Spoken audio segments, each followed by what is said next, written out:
So guys, what if Naruto was god of Forgotten Heir and Ravel is slave? Part 1. Sadness was all you could see on the young face of one Naruto Uzumaki. At the age of 10 years old, Naruto has been driven to run from a place he used to call home. For the last 7 years Naruto has been neglected and forgotten by his so-called family. Standing by the gate, Naruto looked back at the manor for what would be the last time for a long while, lost in thought of this past here. The only relief the poor boy got was playing with his childhood friend Rias and Akano. Naruto loved to go over to the Gremory estate and watch anime, and run around the backyard with Rias and Akano. Naruto even made friends with young Ravel Phoenix, with her only being a couple years younger than him. She took an instant liking to Naruto due to his blonde hair and blue eyes. Whenever Rias was busy he would go over and see if Ravel was available. Both parents of Rias and Ravel loved Naruto and he was welcomed over at their houses anytime. When the weight of being alone at home became too much, Naruto would go seek comfort from either of the ladies of Gremory and Phoenix, or his friends. Alas, it wasn't enough to keep the would-be heir with this family. They have forgotten too many birthdays, and let Menma his twin brother abuse him too many times. Naruto kept holding out, waiting for his parents to train him in the family magic of sealing chains and lightning. All their attention from day one was on Menma when he was born with a slightly bigger magical core than Naruto. Stripped of his birthright, and cast aside, Minato and Kushina devoted all their time on Menma, preparing him for his upcoming leadership of the Uzumaki family. Naruto didn't think that his parents were doing this on purpose.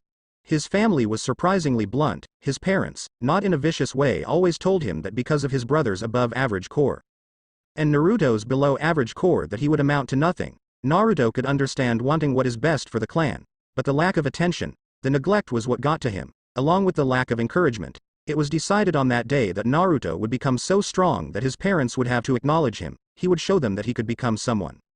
While Naruto was 15 minutes older than his twin Menma, he looked different than Naruto does. Menma lacked the whiskers that Naruto had, and his hair was a pale red, nothing like the vibrant, blood red of his friend Rias.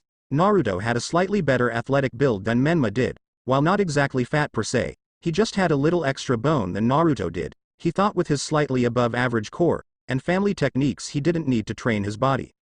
While Naruto was never truly abused by his parents, they never acknowledged him. It was always Menma already did that. Menma did it better. Well, of course Menma is ahead and better. He was getting all the attention and training. When the day came to see if the boys were ready for their evil pieces, Naruto had to remind his parents to take him along. While he wasn't the heir to their family, he has a pure blood devil and it was his right to get them. Menma, when he received them, had one of this pawn's turn mutation. For the rest of the day he could not stop gloating. What Naruto's parents and Menma missed was truly a phenomenon, a first in the world of the devils. All of Naruto's pieces turned mutation when he put his magic into them. Ajuka Beelzebub was too busy congratulating Menma to notice as well. If he had been paying attention, then he would have seen what could have possibly been the greatest peerage potential since Searsex. Finally armed with the only thing that Naruto wanted from the castle now, he decided that he would leave to complete his peerage. Naruto would train outside the castle walls and become so powerful that his parents couldn't ignore him. He would create the greatest peerage the devil world had ever seen. Naruto shook his head, dispelling the thoughts of his reverie. Naruto smiled and took his first step outside the castle walls. With the cloak of darkness that the night provided, Naruto vanished into the night. The only sign that he was still alive to the world would be rumors that he and his peerage would create.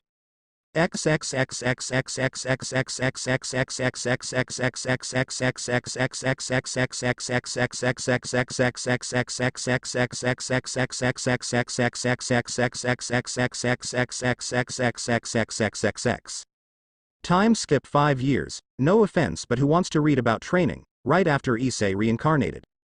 We find our hero walking down the sidewalk towards the Kuo Academy. Having made a brief stop back home, Naruto was now enrolled in the school two of his friends attend. After 5 years of training, a searching Naruto is ready to make his appearance as a devil. Flashback: Naruto finally made it back home after all these years. He was ready to confront his family. Naruto stepped to the front to their house. The guards stationed there wore a look of shock. The son of Minato and Kushina has finally returned.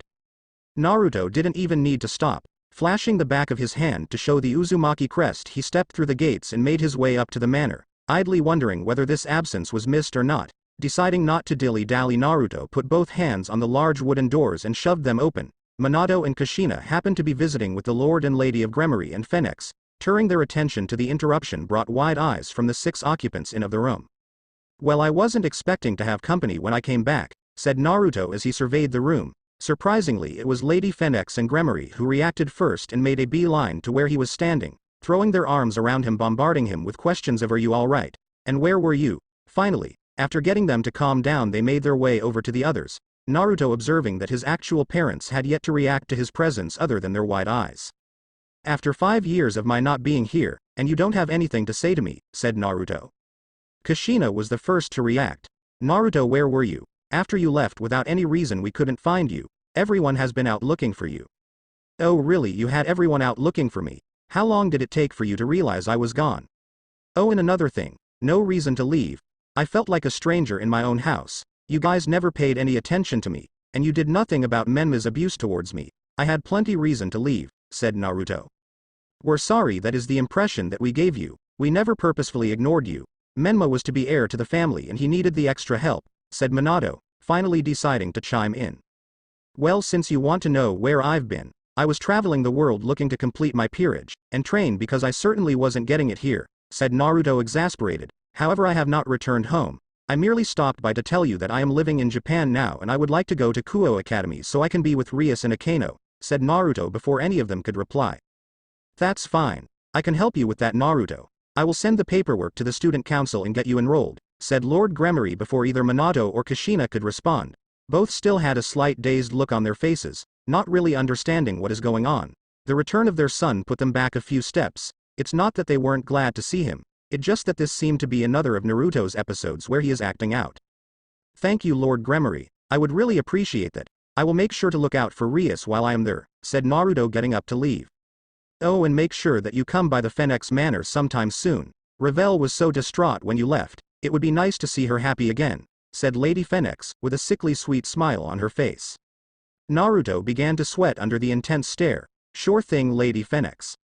I would love to see Ravel again," Naruto said quickly. If there was one thing that he learned during his time away, to never invoke the wrath of a woman. Satisfied with his answer, she backed off and bade him goodbye. Naruto sending one last dispassionate glance at his parents before saying his goodbyes to the other and teleported back home. The others idly wondering what surprises Naruto was going to bring now that he was out to prove himself. Minato and Kushina were wondering what was going to happen when Menma learned of Naruto's return. End flashback with Naruto are two of his female peerage members that are of schooling age, Jean of the Blade Blacksmith, and Valley, the White Dragon Emperor. Both girls are 17 years of like Naruto. "Wow, it's been like forever since I've seen Rias and Akano. I wonder how they will react to seeing me after all these years," asked Naruto. Turning to him with a bright smile, Jean said, "Oh, I think they will be thrilled. I mean, who wouldn't be happy to see you again, Na-kun?" Naruto's eyebrow twitched at the nickname. "Hump. I think that you will get brutally murdered by them," stated Valley, as she continued to stare ahead.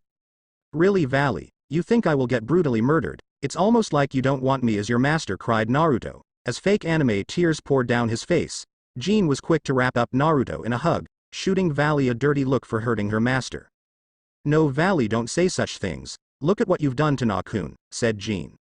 Naruto untangled himself from one of his pawns and gave her an exasperated look. "Really, Jean? How many times do I have to tell you not to call me Na-kun?" asked an irritated Naruto. Deciding not to give him an answer, she instead just stuck her tongue out and skipped ahead of them, shaking his head. Naruto looked over at his other pawn and could see that she was irritated he was forcing her to go to school. "Oh, come on, Valley. This will be good for us. You will be able to make more friends," said Naruto.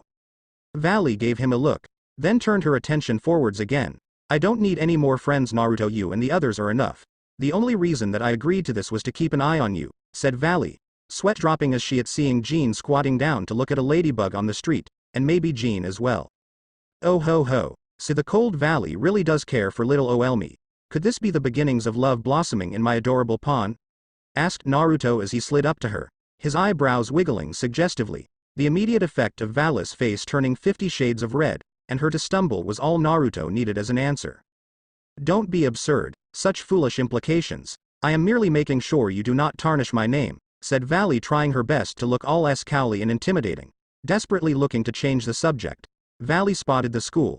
"Look, we are here. Let's hurry and find our class. I may not like school, but I will not be seen as lazy," and with that Valley took off. Smiling at his pawn, Naruto was glad that he was finally getting Valley to come out of her shell and open up to him.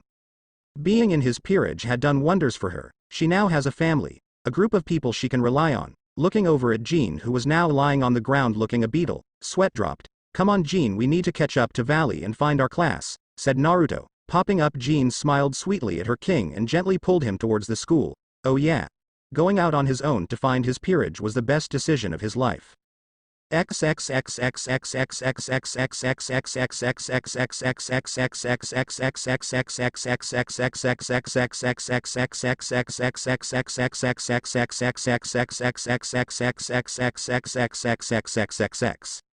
Naruto and company was lucky. Lord Gremory was able to get them all in the same class. Finding the classroom 3A was a little tricky, but, in the end, they were only a few minutes late.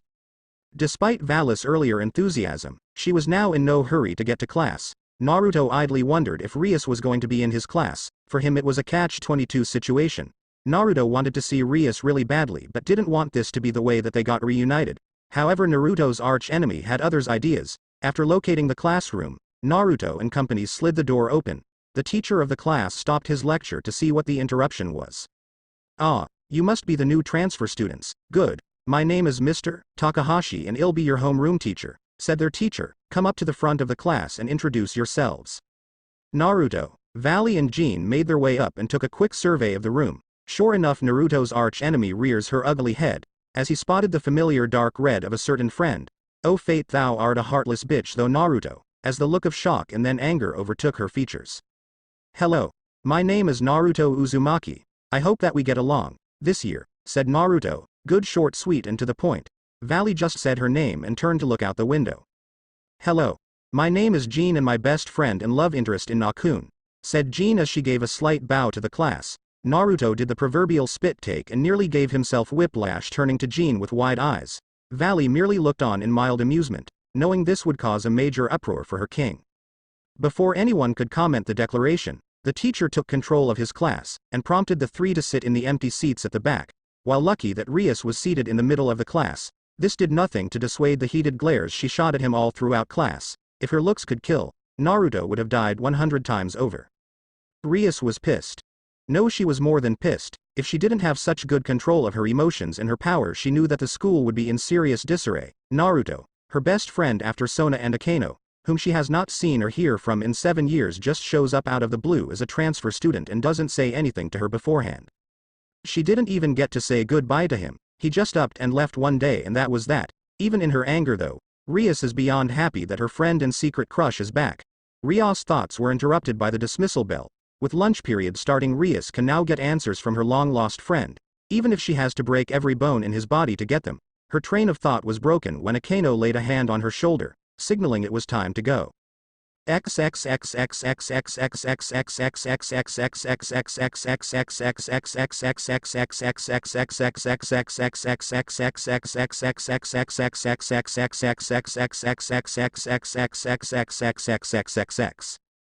Lunch was an interesting affair for Naruto and company, with rumors already circulating from this morning, and Jean's comments in class didn't help any. Naruto decided that they would eat outside. The group of 3 sat under a large tree in the yard, the 3 of them taking out the homemade lunches that one of Naruto's other Peerage members made for them. After pulling out his bento, Naruto looked over at Jean and sighed. Jean, why did you have to make the comment about me being your love interest? Jean stopped eating for a moment and looked over at Naruto.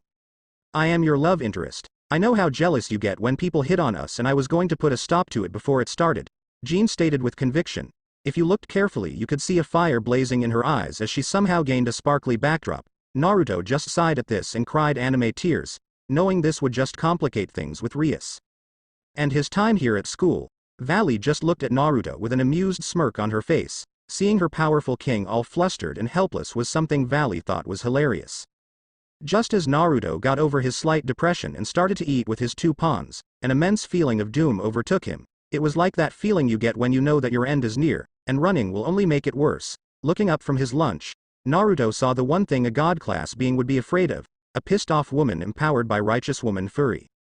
Well shit, karma, you're as big a bitch as fate is, thought Naruto as the impending feeling of doom became stronger and closer. Naruto stood up and tried to get in front of this before it became a thing. Now Rias, I know that you're prob, was all he got out before Rias punched him right in the face. His head snapped back, and he comically twirled around until he smashed into the tree behind him. Despite knowing it was coming, and seeing as their master deserved it did nothing to quell the anger and protectiveness that surged through Valley. She had to take a couple of deep breaths to keep from attacking her. Jean had no such control.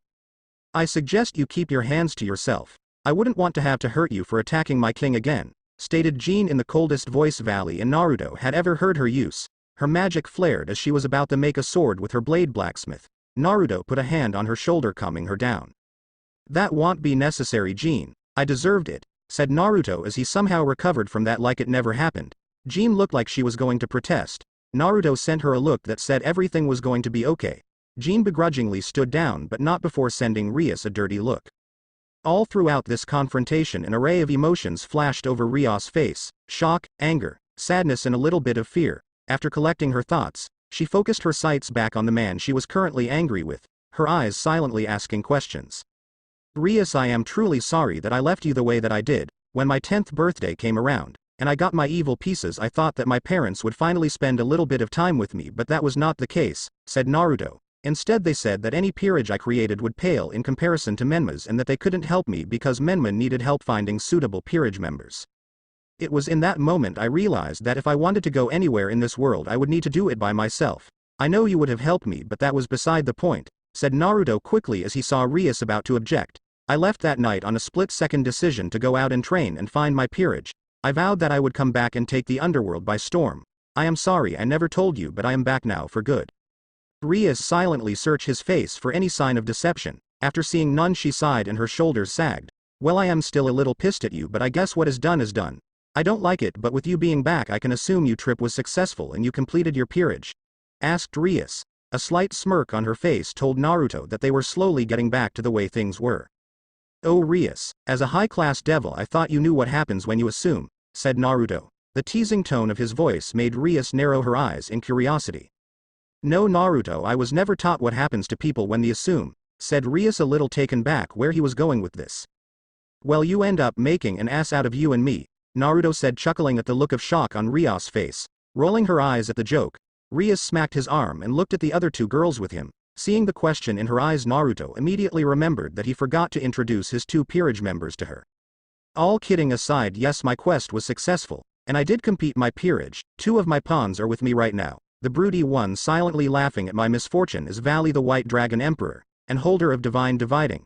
The cute little blonde one is Jean, and she is the holder of Blade Blacksmith, said Naruto, gesturing to the 2 peerage members. They both gave a wave in greeting to Rias, as she looked over the members in interest. Well, it is nice to meet you both. My name is Rias Gremory, and this is my queen Akeno Himejima. We welcome you to Kuo Academy. If you want you could bring the rest of your peerage over after everyone leaves school and meet in the old schoolhouse.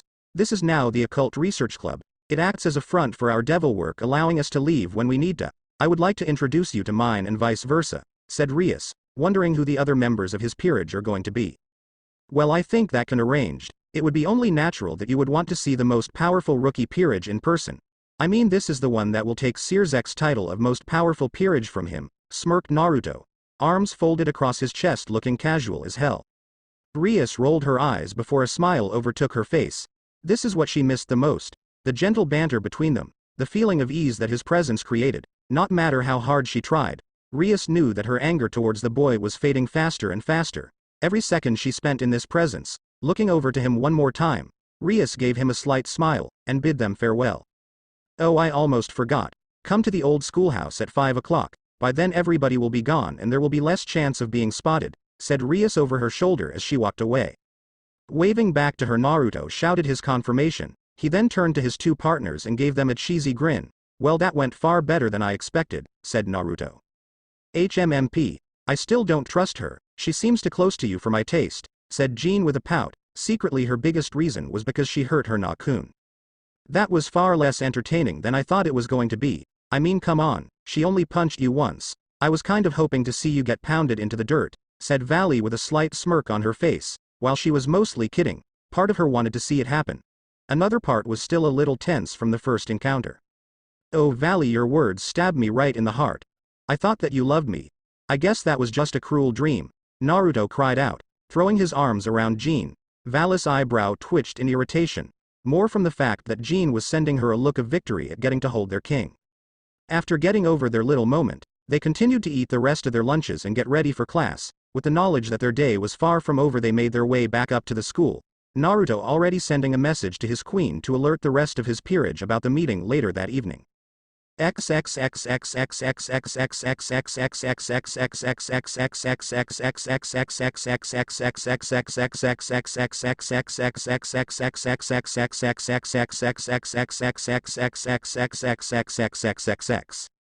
Era. Rias, it would seem you were more than a little glad that Naruto-sama is back, said Akano on the way back to the clubhouse, that ever-present smirk on her face as she covered her mouth with her sleeve.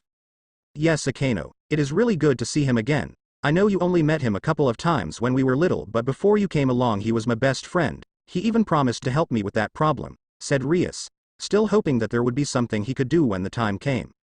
Well then let's get back to the clubroom and alert everyone that we will be having company tonight, said Akano. A light dusting colored her cheeks as she thought about how hot Naruto had become over the years. Era.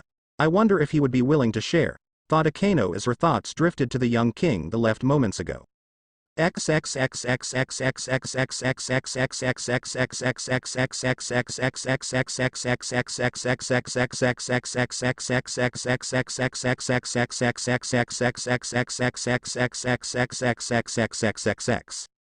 With the final bell ringing, Naruto sprinted out of the classroom. God, that was torture. Why do people even like to come to school? It's like they gain some joy from being talked at by the most boring man in the world, said Naruto, as he made his way down the hall. Valley and Jean were right behind him smirking at their king's antics. Oh, I don't know, Nakun.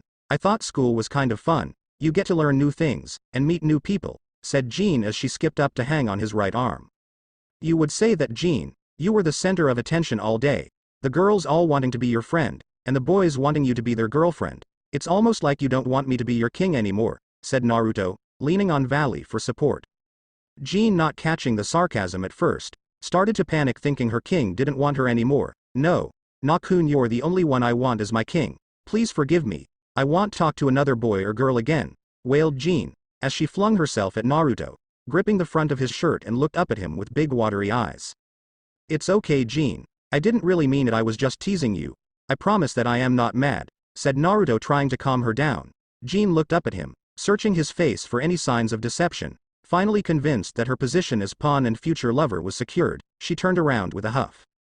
Nakun, why do you have to be so mean to me? Asked Jean with a pout. Naruto smiled at the devotion he had from his pieces. This was all he truly wanted. A family that would care unconditionally for him. Oh come on, Jean, don't be mad. I don't like it when you're mad at me.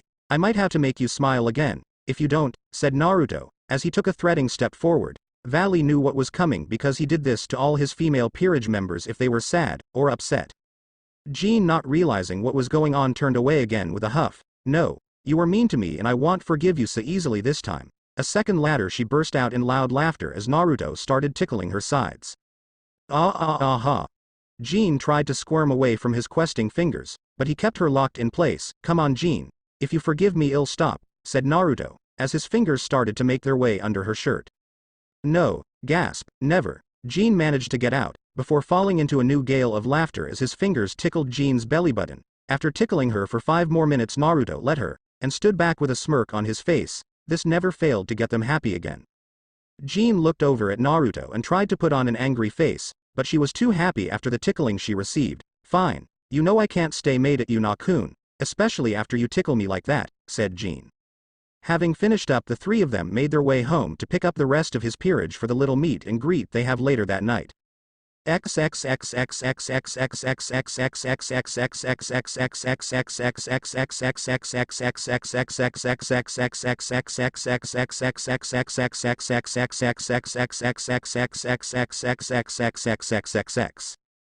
Kuo Academy, 5 o'clock.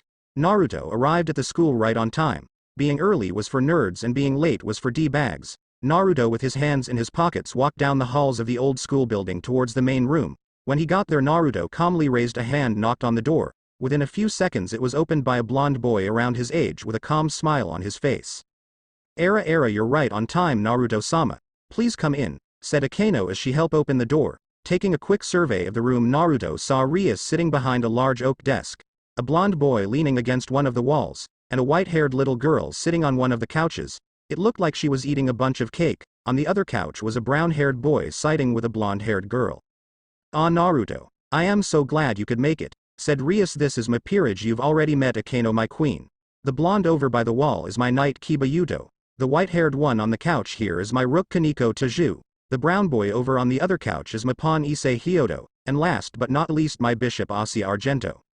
Naruto looked over her Peerage with a critical eye, and then smiled widely. Well, it seems you have a good bunch of pieces here, Rias. Do I get to know any of their abilities or do I have to find out for myself? Asked Naruto. Oh, by the way, my name is Naruto Uzumaki, first son of the house of Uzumaki, one of the last 72 pillars, getting a unified greeting from the others. Rias looked over at Naruto and smirked. Well, that depends. Will you be giving me information on your Peerage members? Asked Rias, knowing full well that he wouldn't. Touché. Well, with an introduction like that I guess it's my turn. Rias, Gremory and company. Naruto stopped for dramatic effect. I am pleased to introduce to you for the first time the most kick-ass Peerage in the underworld and overworld. With that, a large red magic circle formed on the floor with the Uzumaki swirl in the middle. The appearance of 15 figures rose out of it. Alright, let's begin with introductions. First, the stunningly beautiful woman in the red dress is my queen Madara Uchiha.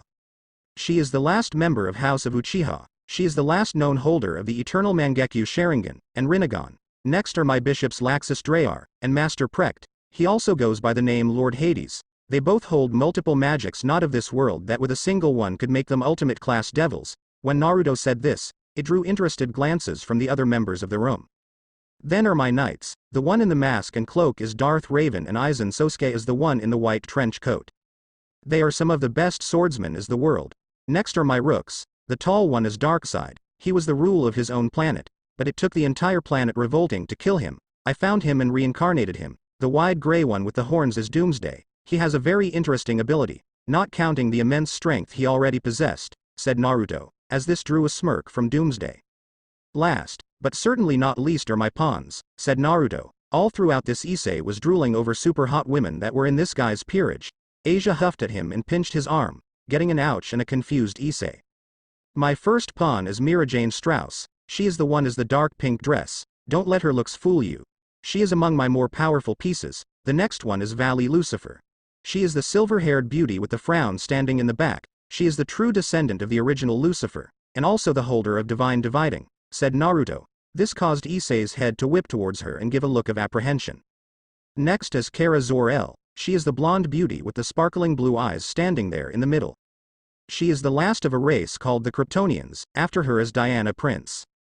Is the tall brunette standing behind Kara. She was the princess of the Amazons on the Mistira, and holder of several powerful ancient weapons. The pink-haired vixen standing next to Diana. Her name is Akasha Bloodriver. She is the first descendant of Alucard, the first Shinso vampire. She trained with him for several hundred years before overthrowing him and claiming leadership for the next few thousand. When Naruto said this, it got a lot of shocked expressions from the club members. Vampires in general were more proud than devils, even more so the previous leader. Then you have Jean. She is the other blonde-haired cutie there by Akasha. She is the holder of a rare sacred gear and a lost magic sword. After her is Anne Weighing. She is the host to something called a symbiote. It is a powerful alien parasite that forms a symbiotic relationship with its host. And last but not least is Mei Terumi. She can control 3 elemental-type magics and combine them to make several sub-elements. She has a mastery over them that borders on God-like, finished Naruto, with most of the room wincing when the name of the Lord was spoken. Rias was speechless. The majority of his Peerage had unbelievable powers and abilities. The question that plagued Rias was how Get got all of them. By definition, the power level of his pieces should have taken multiple pieces to reincarnate them. How did you get them with you all your pieces? By potential alone, some of your pawns are worth 4 or 5 at least, questioned Rias as she looked over the group again. While his introduction was informative, he gave away just enough information to define them but not about their real abilities. Oh, that. Well, it started when I got my pieces, on our 10th birthdays. Menma and I received our evil pieces just like any other pure blood devil.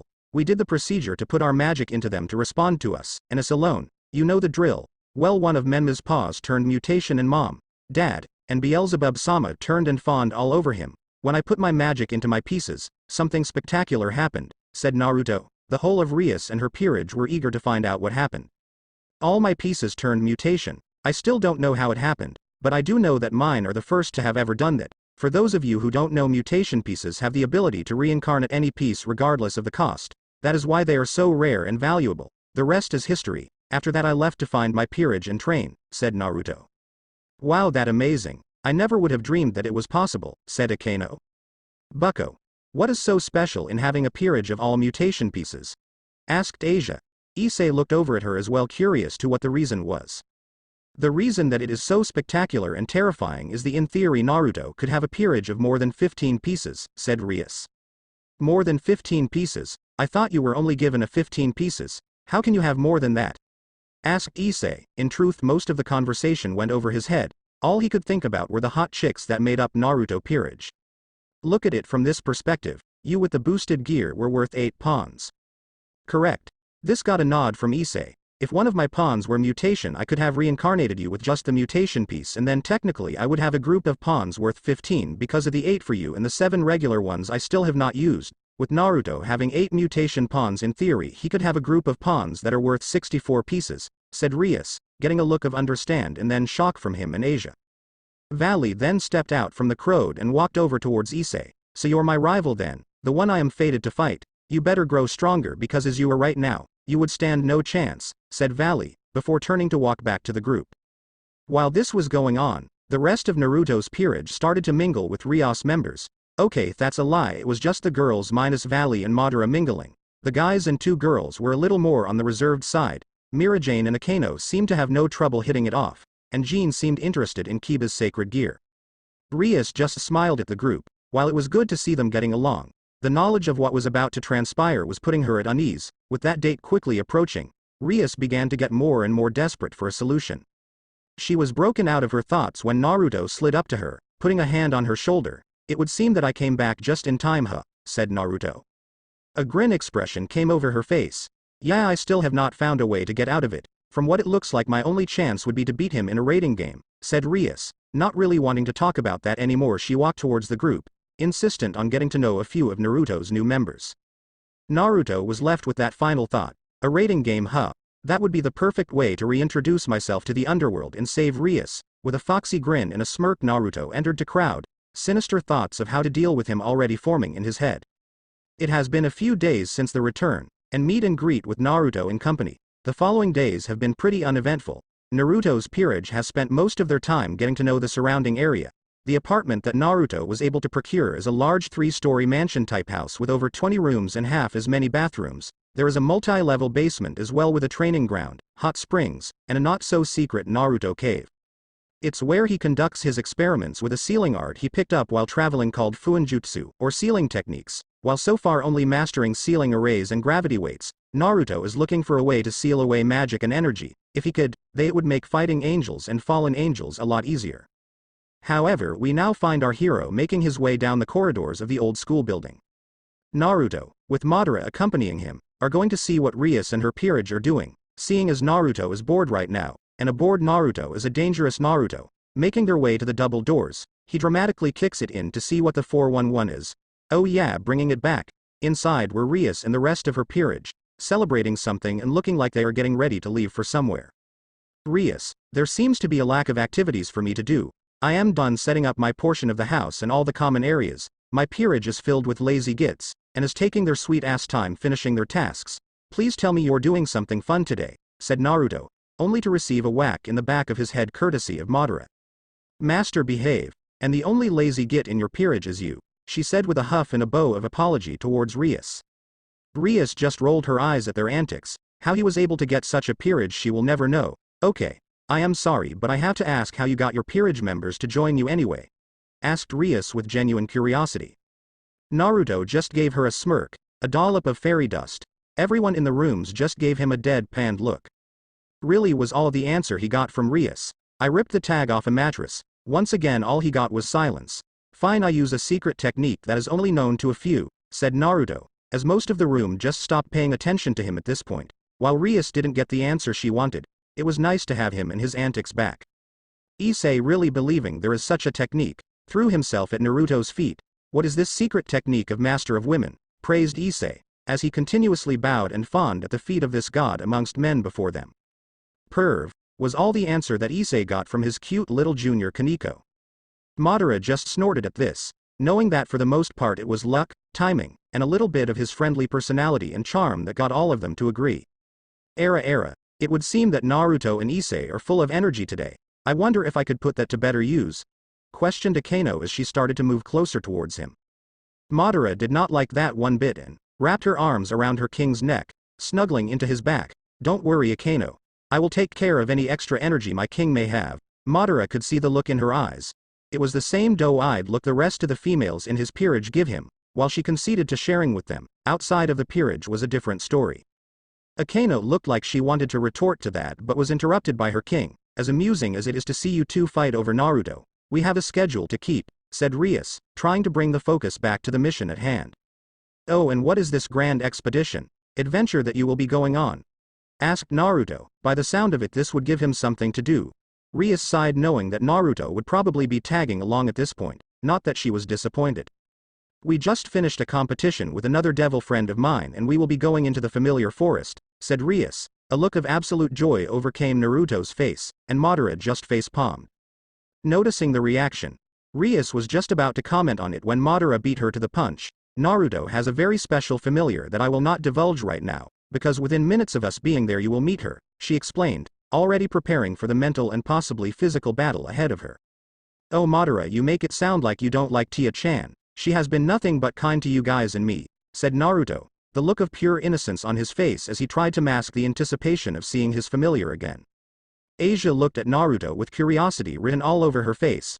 What does your familiar look like? We already got to see everyone else's. Is yours special? Madara cut in before Naruto could reply.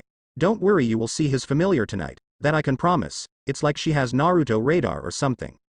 Seeing as this was getting them nowhere, Rias prepared a magic teleportation circle for her peerage, as Naruto prepared one for himself and Madara. With a flash of light, the 8 of them appeared in a dark forest. The full moon hung brightly overhead. Issei and Asia looked around in wonder and slight fear. Seeing as they were in a creepy-as forest. All right, Issei. Asia, this is the familiar forest. Devils come here to search for a familiar to help them in their journey as devils. The guy that helps us with finding our familiars should be here any minute now, explained Rias as she looked around for the man that was supposed to meet them here. As she said that, the trees behind them began to rustle. Naruto being the spaz he is overreacted. Kaya. And an invisible force seemed to erupt from Naruto's hand, and uprooted the trees and rocks in front of him for a good 100 feet before the invisible force died down. When the dust settled, there was a massive trench of destruction in the direction the rustling came from, the result of a startled Naruto. Seriously, Naruto? Do you have to do this every time you come to the familiar forest? Asked a mysterious man, as he appeared on a tree branch above the group. Dude, don't even start. Ever since the ghost incident of '09, you know what my reaction of ominously rustling trees or bushes, said Naruto. For a brief moment a look of fear and nausea passed over his face. Rias and everyone else looked at Madara in confusion, only to see a similar look only directed at Naruto. All I am going to say on the matter is that as strong as we all are, there is a reason that he is our king. There are a few things that apparently freak him out, and ghosts are one of them, Madara replied. This drew a massive sweat drop from everybody, except Naruto, Madara, and Zatoji. Dude, don't even start. Ghosts are awful. You can't see them, or hurt them. They touch you in inappropriate places when you sleep. They're like slutty little ninjas. The only thing you can do is run, said Naruto with a surprising amount of seriousness in his voice. When everyone was done sweat dropping, Rias drew everyone's attention back to the matter at hand. Issei. Asia, this is Zatoji. He is the familiar master of the forest. He will be helping us in finding them, Rias explained, as she looked over at the 2 newbies and motioned them towards Zatoji. Oh, and I am not doing his rhyming, not even going to try. Okay, kiddies, what kind of familiar would you like to have? He asked as he looked over the 2 of them. Issei gained a perverted grin. Oh, do you have one with big? Whatever he was going to say next was cut off by a deafening roar. So loud was it that the area around them seemed to vibrate in intensity and power. Everyone froze in fear, and looked overhead as a massive draconian shape blotted out the moon with its massive size. Issei, being the only one being able to talk, said what everyone was thinking. What the F*** is that? He shouted. Rias looked over at Naruto, who seemed to have an excited look on his face, and Madara, who was putting her palm to her face. Yup, I knew it. Naruto radar, she muttered. Her whole demeanor screamed exasperation.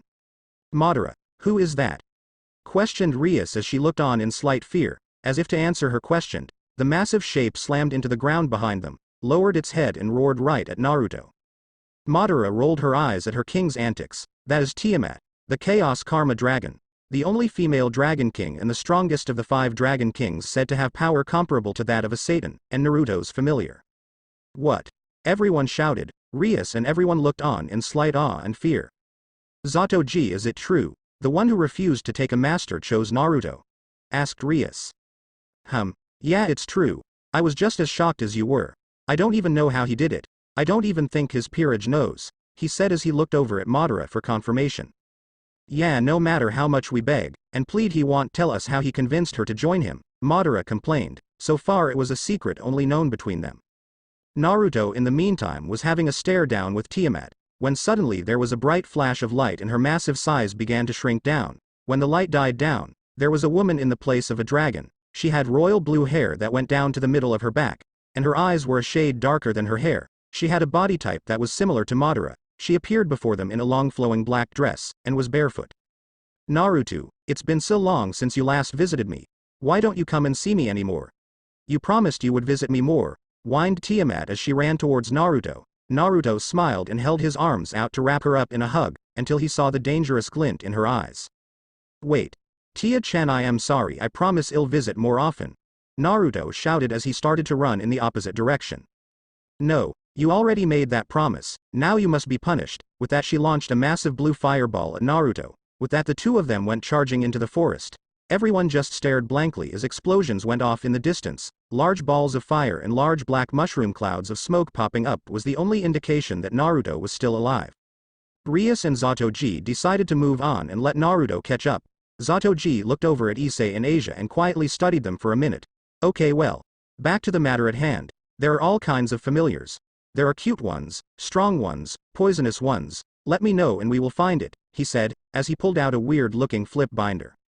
Issei, before you make a stupid remark, think for a minute. This familiar has to serve a purpose other than just looking hot, said Rias, trying to stop the perverted express before it leaves the station.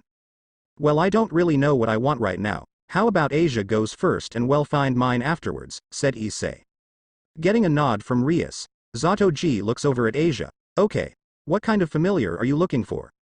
I would like to have a cute one, but also a strong one as well, said Asia, nodding at her request. He motioned the group to follow him into the forest. The trek into the forest was not quite what Issei and Asia had been expecting.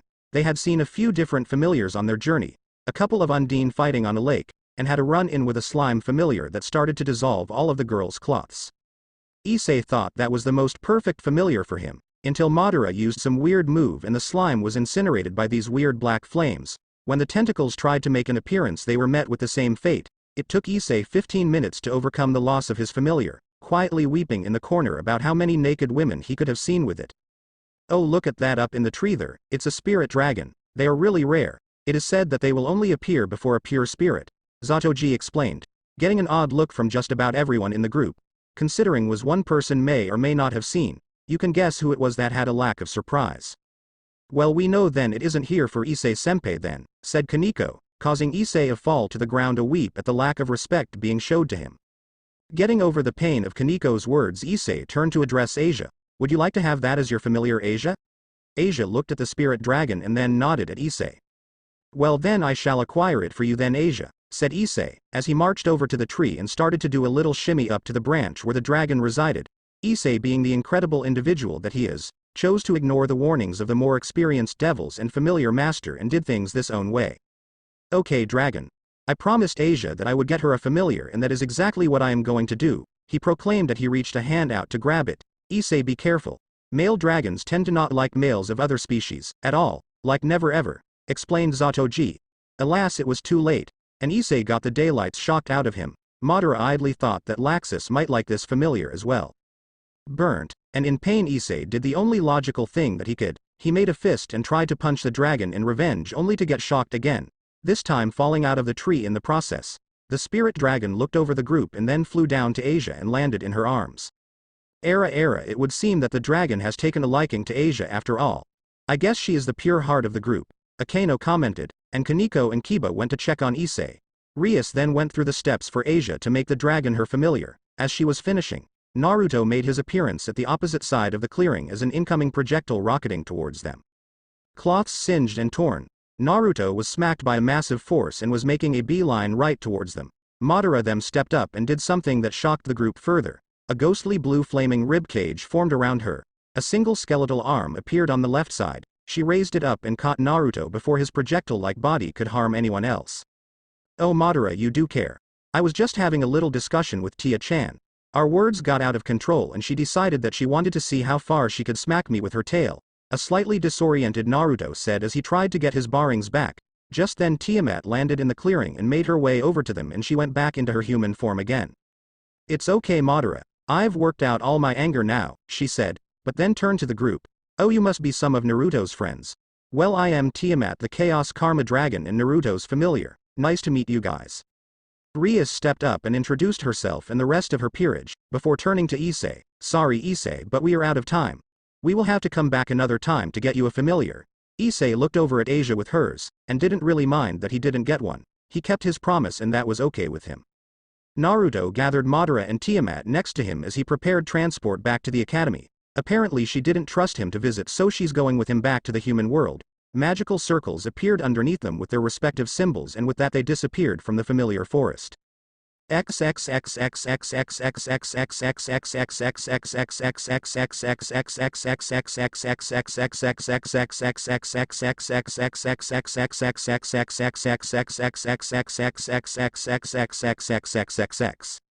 It has been a couple of days since they journeyed to familiar forest. Naruto has gotten increasingly worried about Rias. As the week drew on, she slowly became more and more agitated. Everything seemed to be fine with her, so he had no idea what it was that was making her nervous. One night after a stressful day of contracts, and spending time with his peerage and friends, Naruto sat in his room deep in thought before he got ready for bed. Rias was extremely agitated today. Tomorrow I am going to find out what it is that is bothering her. I don't think it's the engagement because she still has a few more years before she has to deal with that, he thought.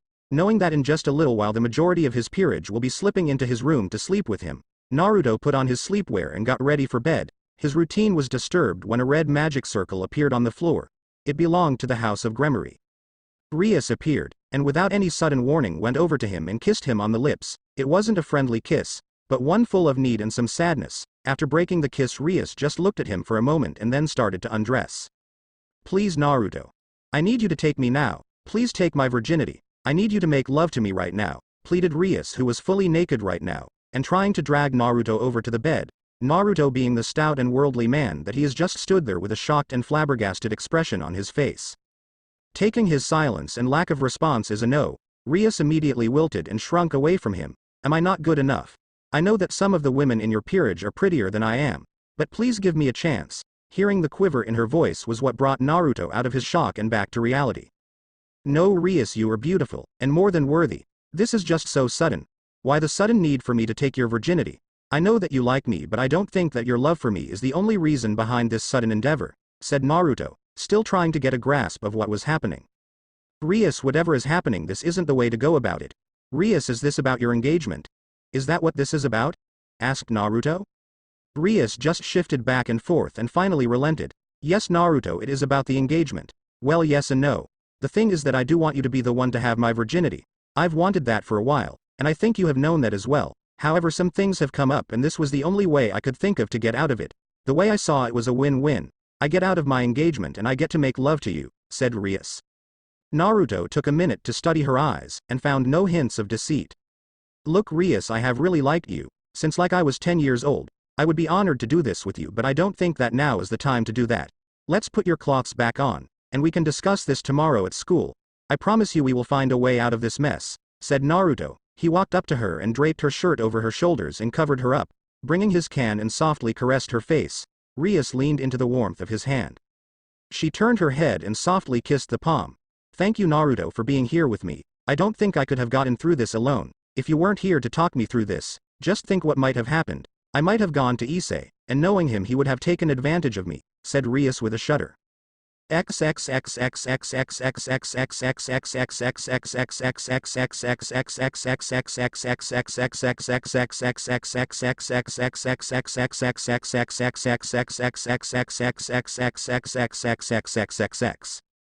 Issei sneezed and he was getting ready for bed. He got the feeling that someone was talking smack about him, probably that no good, stupid Naruto that seems to have Rias and all of those other pretty girls around him.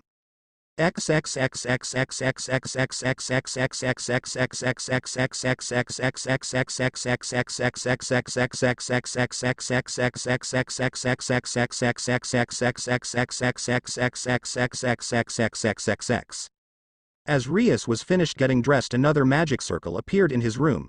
This time it still had the crest for the House of Gremory, but the color of it was silver instead of red. Seriously, is there like a magical back channel that anyone can connect to so they can get into my house whenever they want? Asked an irritated Naruto. When the light died down, Grafia Lucifuge stepped out of the circle, and sent an annoyed look towards Rias. Rias-sama, were you really going to try and get out of your agreement by stooping so low? Said Grafia, not even bothering to look and see who it was, assuming probably Issei. Oi, what is with the attitude, Grafia? You are really late. Rias has already been here for like 10 minutes. We could have done it already, and there would have been nothing you could have done about it. You're lucky I talked her out of it, said an annoyed Naruto, not liking being called lowly in his own house. What Naruto was really lucky about was that none of his peerage had heard any of this yet. My apologies, Naruto-sama. I did not realize whose house I was in. Nevertheless, this was an unforgivable act. Rias, what are Searzek-sama and Lord Gremory going to say about this? Asked Grafia. This got a look of anger from Rias. My purity is mine to do with as I please, and if I choose to give it to Naruto instead of my so-called fiancé, then so be it. I already stated this once and I will do so again. I will not marry that man, stated Rias, as she crossed her arms over her chest. Grafia just sighed and looked back over at Rias. Searzek-sama and Lord Gremory wish for me to relay a message to you. If you would please come with me, stated Grafia as she prepared another magic circle. May I bring Akano with me to the meeting? Asked Rias.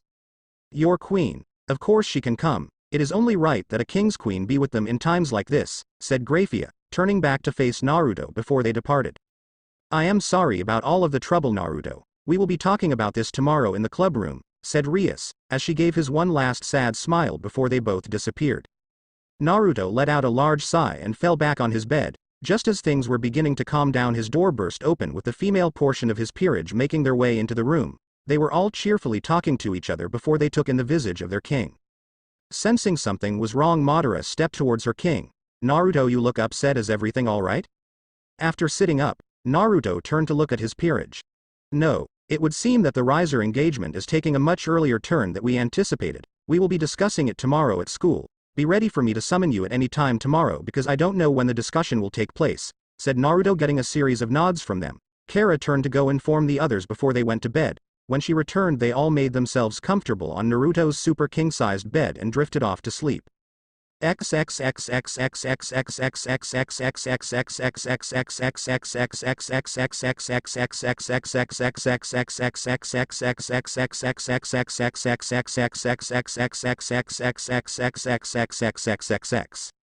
Not knowing what the situation will be like when they arrived, Naruto decided to bring Laxus along with Valley and Jean today. Most likely they will be skipping school today, so there was no problem with Laxus coming along with them. As they approached the old schoolhouse, Naruto felt a familiar presence inside and instantly knew that he made the right call.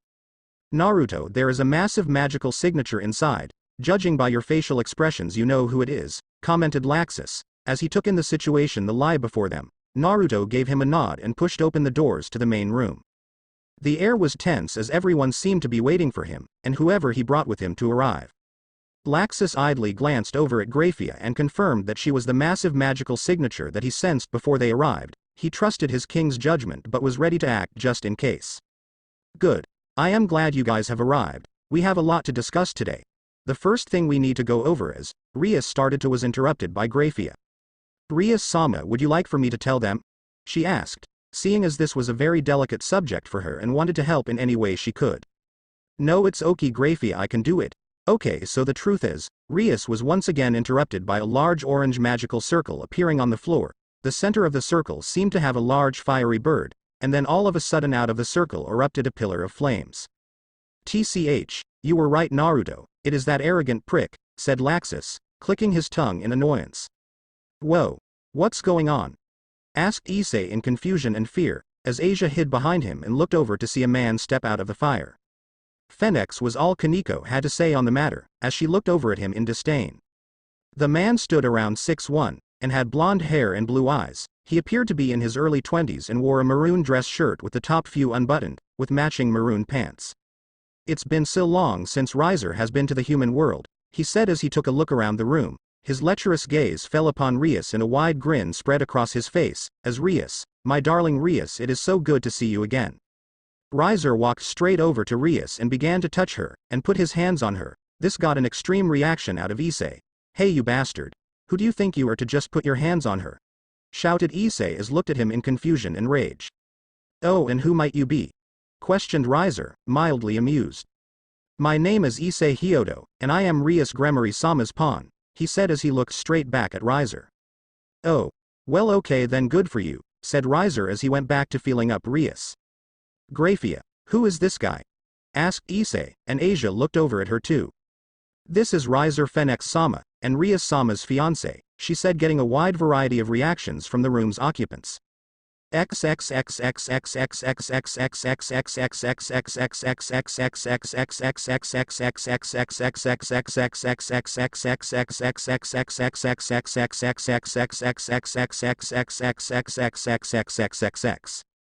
This tea made by Rias Queen is superb, Riser commented, making sure to undress her with his eyes as fast as possible. Thank you, Akano said with a smile, but everyone except Riser could see that it was extremely forced. The whole room was tense. Kiba and Kaneko looked to be at the end of their ropes with him, and Issei was only calm because Asia was keeping him that way. Jean and Valley was extremely annoyed because Riser kept sending lecherous glances at them, thinking that they might be a part of Rias' peerage. He seemed to completely ignore the presence of Naruto and Laxus. Enough, Riser. How many times do I have to tell you that I will not have anything to do with you, and I will not marry you, shouted Rias, as she shot up from the couch after Riser tried to get his hands further up her skirt. Riser knows what you have said in the past, but you must take a husband. Your family is very worried about their bloodline, said Riser, an arrogant smirk upon his face as he drew closer towards Rias. It has taken Naruto and Laxus all of their willpower to stay quiet this long. Naruto may be a loud mouth, but even he knows there are times for his foolishness, and when to be serious. Sadly, this was a time to be serious. Oh, I have every intention of taking a husband, Riser, said Rias. Riser smirked, thinking his charm and wit finally won her over. I am glad you see it my way. He never go to finish as Rias cut him off. However, it will be someone of my choosing. Even the heirs in the houses of old had the right to pick their own husbands, said Rias, further backing away from Riser. I bear the name of Phoenix, and I will not allow you to tarnish that name. I will have you, and I will take you back with me to the underworld even if I have to burn each and every one of your servants to do that, said Riser in anger, his phoenix fire starting to burn around him. Now this is where I draw the line. I have been quiet this entire time, but I think it's time that I step into the fray, said Naruto, coming between Riser and Rias. Well, if it isn't the Uzumaki trash. You don't have the right to call yourself a true devil. You don't even have the right to be in my presence. If you parents didn't want you, what makes you think you can stand next to me, an elite of the House of Phoenix, said Riser, increasing the level of fire around him.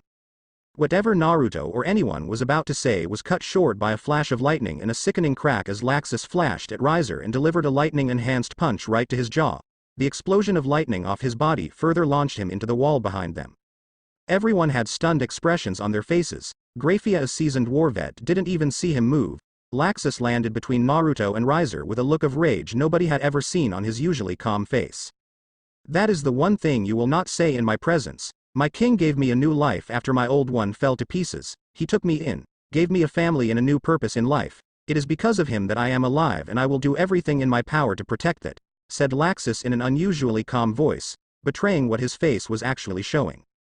Riser slowly picked himself up off the floor, and for the first time in a long time he spit out a glob of blood that was pooling in this mouth. You low-class devil trash.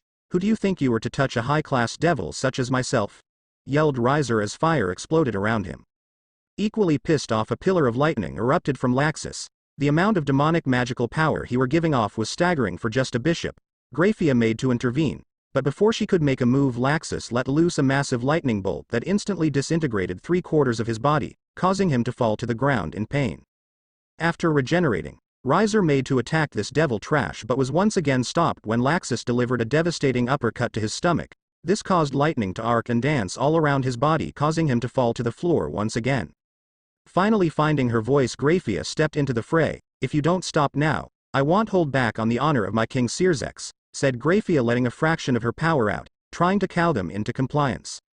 Laxus merely looked back at her, Before upping the voltage that was dancing wildly around his body, Naruto stepped up to stop him from getting into a fight with the current strongest queen.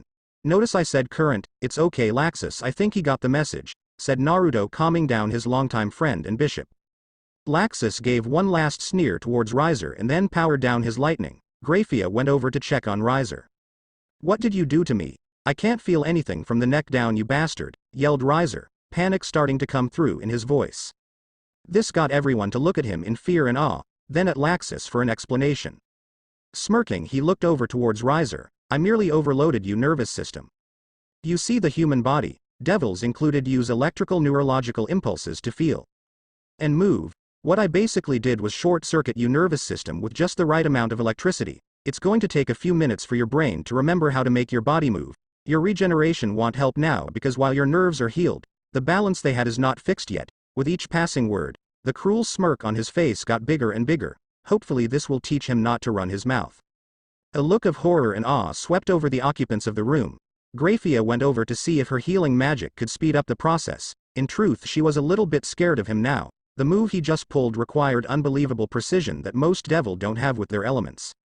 Graphia picked him up and propped him on the couch, so they could finish the discussion. Since we seem to have reached an impasse, Sirzex proposed an alternate solution if a decision couldn't be reached, she said, trying to get everyone's attention back on course. This got Rias to perk up and look over at Graphia intently. He proposed that the dispute be settled with an unofficial rating game, spoke Graphia, getting looks from everyone in the room, save Riser, who could just move his eyes and mouth. Really, how far does he think he can meddle in my life? Asked Rias in anger at not being consulted with this and having it just be decided. Shall I tell him that you refuse to do it? Questioned Graphia, getting everyone to look over at Rias for her answer. No, of course I am going to do it. This will give me a chance to win back my freedom from him, said Rias. No, you won't be doing it, Rias, because you won't be getting your freedom, said Naruto, speaking up again, getting confused looks from most people in the room. Seeing the questioning looks, Naruto elaborated. What Sirzex is doing is unbelievable cruel. This got shocked looks of astonishments from everyone, and a look of anger from Graphia. What Sirzex is doing is giving you false hope. You don't really have a chance of winning your freedom from Riser. Even he can see it from over there on the couch. I mean, no disrespect to you, Rias, but what chance do you have against him in a rating game? Naruto questioned, getting looks from everyone. You have an incomplete peerage. 2 of them are as green as the grass as outside in the field of combat. You're going up against a supposed genius and prodigy of the Phoenix, who has years more experience and a full peerage. He has virtually a perfect record, except for 2 losses that were on purpose, and you only have 3 battle-ready pieces at the moment. I ask again, what chance do you really have against him? Asked Naruto, and while the question was directed at Rias, it seemed to be aimed at Graphia. Rias, who at the start of his speech to angry at this lack of faith, slowly deflated as he pointed more and more stuff out for her. She could see this was a pre-verbal David and Goliath situation. No, if Rias is to have a true fighting chance at gaining her freedom from Riser, then she will not be the one going into the rating game. I, Naruto Uzumaki, pure blood devil of the House of Uzumaki, request to fight for Rias in her stead, seeing as she is unable to at this moment in time, said Naruto as he looked over at Rias and winked at her, telling her that it was his turn to protect and fight for her to make up for the years of absence. Graphia reappeared back at her home in the underworld. Having just returned from the human world, to say that the visit took an interesting turn was an understatement. Graphia tuned and quickly made her way towards her king's office to inform him of the change in plans. When she arrived, Graphia quickly saw that he was not alone. It looked like the heads of the Phoenix house were there along with the heads of the Gremory and the Uzumaki. Graphia could understand why the Phoenix and Gremory were here, but the presence of Minato and Kushina baffled her. Deciding to put that out of her mind for the moment, she strode over towards them to inform the house heads of the decision that was reached. Ah, Graphia, we were just talking about Rias' engagement. Has she accepted the proposal, or is she opting for the rating game option?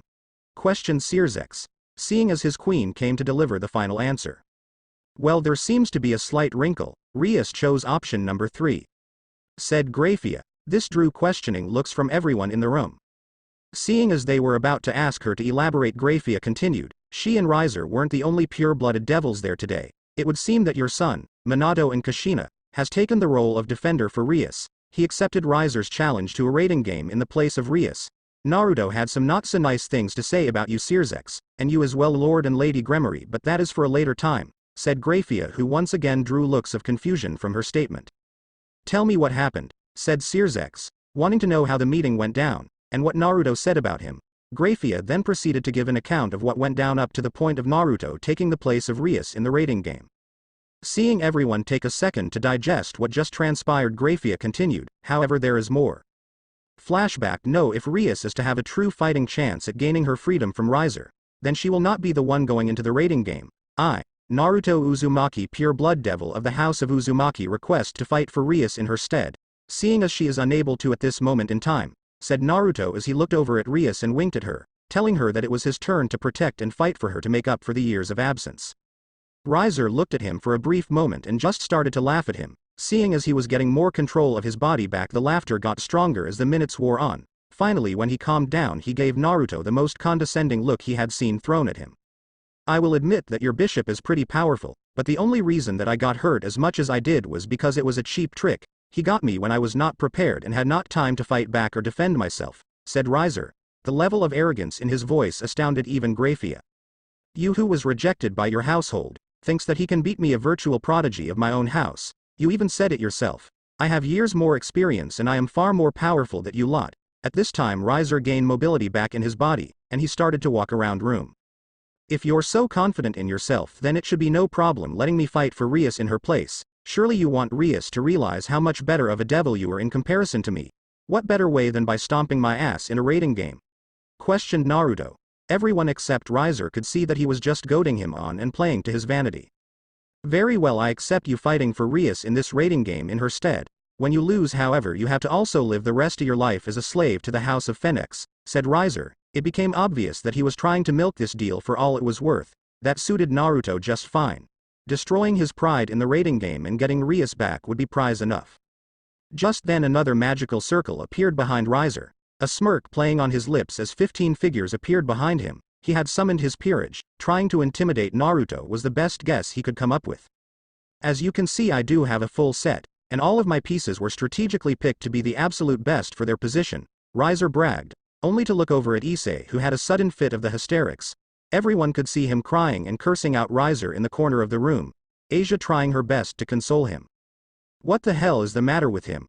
Questioned Riser, as he looked over in confusion and disgust at Issei. He has a dream to become the harem king, and seeing you with a peerage full of pretty girls set him off, explained Rias, who looked to have a tired expression on her face. This drew looks of disgust from most of Riser's peerage. Oh really? Riser smirked over in Issei's direction. Boy, because you are a low-class devil you will never get to do this then. Riser then started groping the breasts of two of his peerage members while he made out with his queen. This sent Issei into another fit of curses, and a look of rage and jealousy appeared on his face. That's all well and good, Riser. I guess since you showed me yours I will have to show you mine, interrupted Naruto, seeing as this little game of tit for tat was just wasting time. A magical circle appeared behind Naruto and 12 figures appeared, who were joined by Laxus, Valley and Jean, who fell in behind Naruto. This action got a look of anger from Riser, seeing as the two girls he had been ogling were part of Naruto's peerage. Riser, to say the least, was a little taken aback at what he saw. Naruto's peerage looked pretty intimidating to say the least. Well, his two rooks looked intimidating, the others just looked average to him. Riser, this is my peerage. I also have a full set and will be battling you in the rating game. Let us have this game in 5 days' time. Just enough to go through strategies and do any last-minute preparations, said Naruto, getting a nod of approval from Riser. Well, Rias, when I am done pounding your little boyfriend here into the ground, I will take you back to the underworld with me and make you mine. In fact, I might even claim all of the girls in your peerage as well. That little blonde-haired one looks absolutely innocent, and I really want to break her, said Riser, as he leered at Asia, visibly undressing her with his eyes. This drew a howl of rage from Issei as he charged at Riser, his boosted gear out and fist cocked back to punch his lights out. Mira, get him, Riser commanded, as a red blur shot past him to intercept Issei. Mira stopped and pivoted on her front leg and spun. Her staff shot out at Issei only for it to get caught by Kara. Issei didn't have time to stop, seeing as Kara appeared out of nowhere and ran into her. It honestly felt like running into a brick wall. Mira tried desperately to free her staff from the grip of the blonde-haired girl, but she literally would not budge an inch. Then with just a squeezing of her hand the staff shattered and Mira was sent flying back at Riser via palm strike from Kara. Schwalen jumped in front of her body to catch her, only to be sent back into the wall with her. Everyone was shocked at the display of power Kara just showed off. Riser just gained an angry sneer. 5 days Uzumaki. Then you and you Peerage will be slaves to the House of Phoenix. I can't wait to break all of you Peerage members in, he sneered. Riser looked back to see that Schwalen had gathered up Mira rather gingerly, and got ready to head back. Just as Riser was about to teleport back to the underworld, a little blonde-haired missile flew past him and ran straight into Naruto. Naruto looked down and saw it was his childhood friend Ravel giving him a hug. He smiled down at her and returned it, getting a blush from said girl. I just wanted to express my gratitude that you decided to come back. And to invite you over for tea sometime so we can catch up on things. Said Ravel as the blush on her face intensified, buried her head into Naruto's chest to hide it from him. This action got looks of envy and jealousy from his Peerage and Rias. Naruto just chuckled at her and gave her a nod in acceptance. There was also the fact that she seemed to not have faith in Riser, for the context of her question indicated that Naruto would still be free to make such decisions. This fact was not lost on Naruto as he gazed down at Ravel. Good. You should feel honored that a high-classed devil like me is taking the time to ask someone like you to tea, said Ravel with a huff and turned around and crossed her arms. This drew more chuckles from Naruto, who scooped her up in another hug from behind. Oh Ravel, you're so adorable when you get all soon like that, said Naruto as he rubbed his cheek against hers, getting a megawatt blush from Ravel as she tried to extract herself from him, finally freeing herself and heading back over to Riser, who looked like he was going to have an aneurysm any second, waved one last time at Naruto before they disappeared. Naruto looked at his Peerage and gave them the okay to head back to their house, but not before his female members stole a quick kiss from him. Well, not so quick for Mirajane, which drew scowls from everyone else. Naruto just chuckled at their antics and waved at them as they teleported out. Graphia was just beginning to recover from seeing Naruto's Peerage. She idly noted that Rias and company didn't seem as affected as she was, so they obviously met them before. Graphia began to wonder if they knew to the extent of power that Naruto's Peerage seemed to possess. While they all seemed very powerful in their own right, there were three that made her nervous: the two large rooks and his queen. It was carefully hidden, but the queen and tall rook had absolutely massive magical reserves, and the gray rook seemed odd to her. There was a fair amount of power, but it didn't possess the same aura of a true living creature. Graphia was taken out of her musings by Rias, who was chasing Naruto around the room for insinuating that she was weak in front of everybody. Graphia's eyes drew over towards Naruto and she began to wonder what he was hiding, to be able to instill such loyalty in such powerful allies. Rias, I must return to the underworld to inform Lucifer-sama of the decision reached here today. Rias, I hope you trust Uzumaki-sama because your fate is now in his hands, said Graphia as she made her way to leave. Graphia, before you go, tell the Gremories that I am very disappointed in them. While I will always appreciate what they have done for me in my childhood, I can't be more disappointed by their actions. The Gremories pride themselves on loving their servants as their own family. Yet they trade their daughter away to a man who does not love her like a common pawn. They are afraid of their line going extinct, but that is just another lie. This is nothing more than them wanting to make a super devil at the cost of a young woman's happiness. Their greed has astounded me. If this is the famous Gremory love, then I want no part of it. I will stick to being just friends, said Naruto. Graphia once more looked at him in shock and slight anger at what he said. However, there was a nagging true to his words. Looking at it from that perspective, this deal was incredibly shallow. Rias would have married in time and would have made a good choice in a partner. Maybe Naruto's words held more truth than she would have liked. Deciding to say nothing, Graphia activated the magic circle and departed for the underworld, hoping that maybe with Naruto competing some good can come of this situation. End flashback. When Graphia finished her tale, the whole group had fallen silent. Lord and Lady Gremory looked especially upset at the things Naruto said about their family, yet this caused them to think about what he said and how there might be some truth to his words.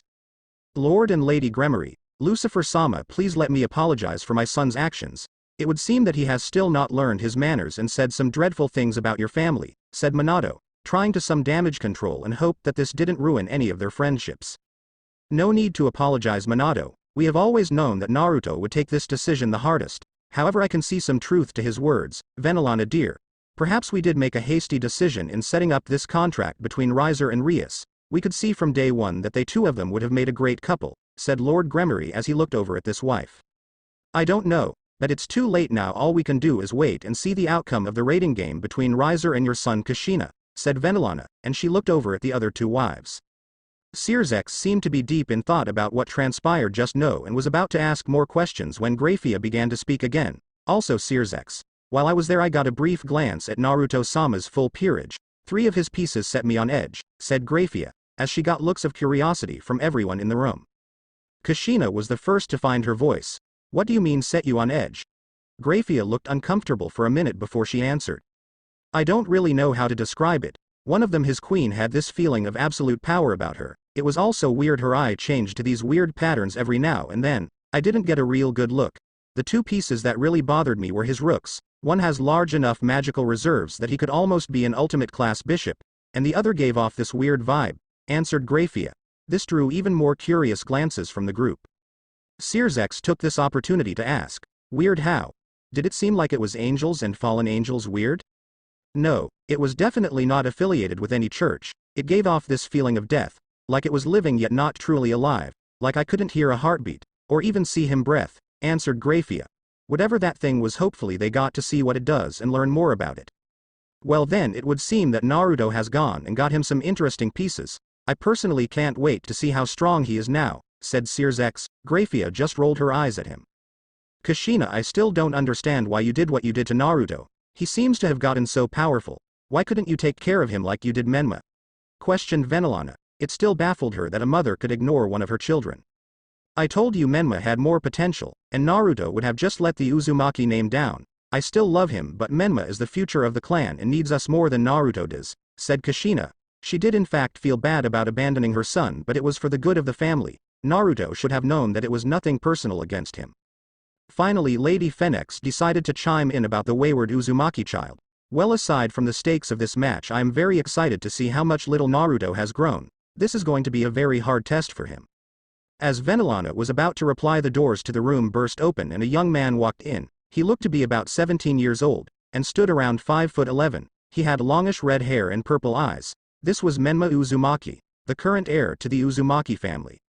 So it would seem that my embarrassment of an older brother has returned.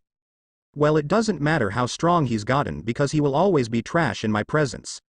He may have a full peerage, but his servants are inferior to mine. I can't wait for this rating game, because either way I get what I want. If he loses, then I get to see him as a slave for the rest of his life. If he wins and does happen to have some good pieces, then I can force him to trade them over to me, and I can take Rias from him for the good of the family, said Menma, shocking everyone at his level of arrogance. It was only second to Riser, and even then it was pushing it. Oh, and what makes you think that Naruto will just hand over his strong pieces and Rias to you?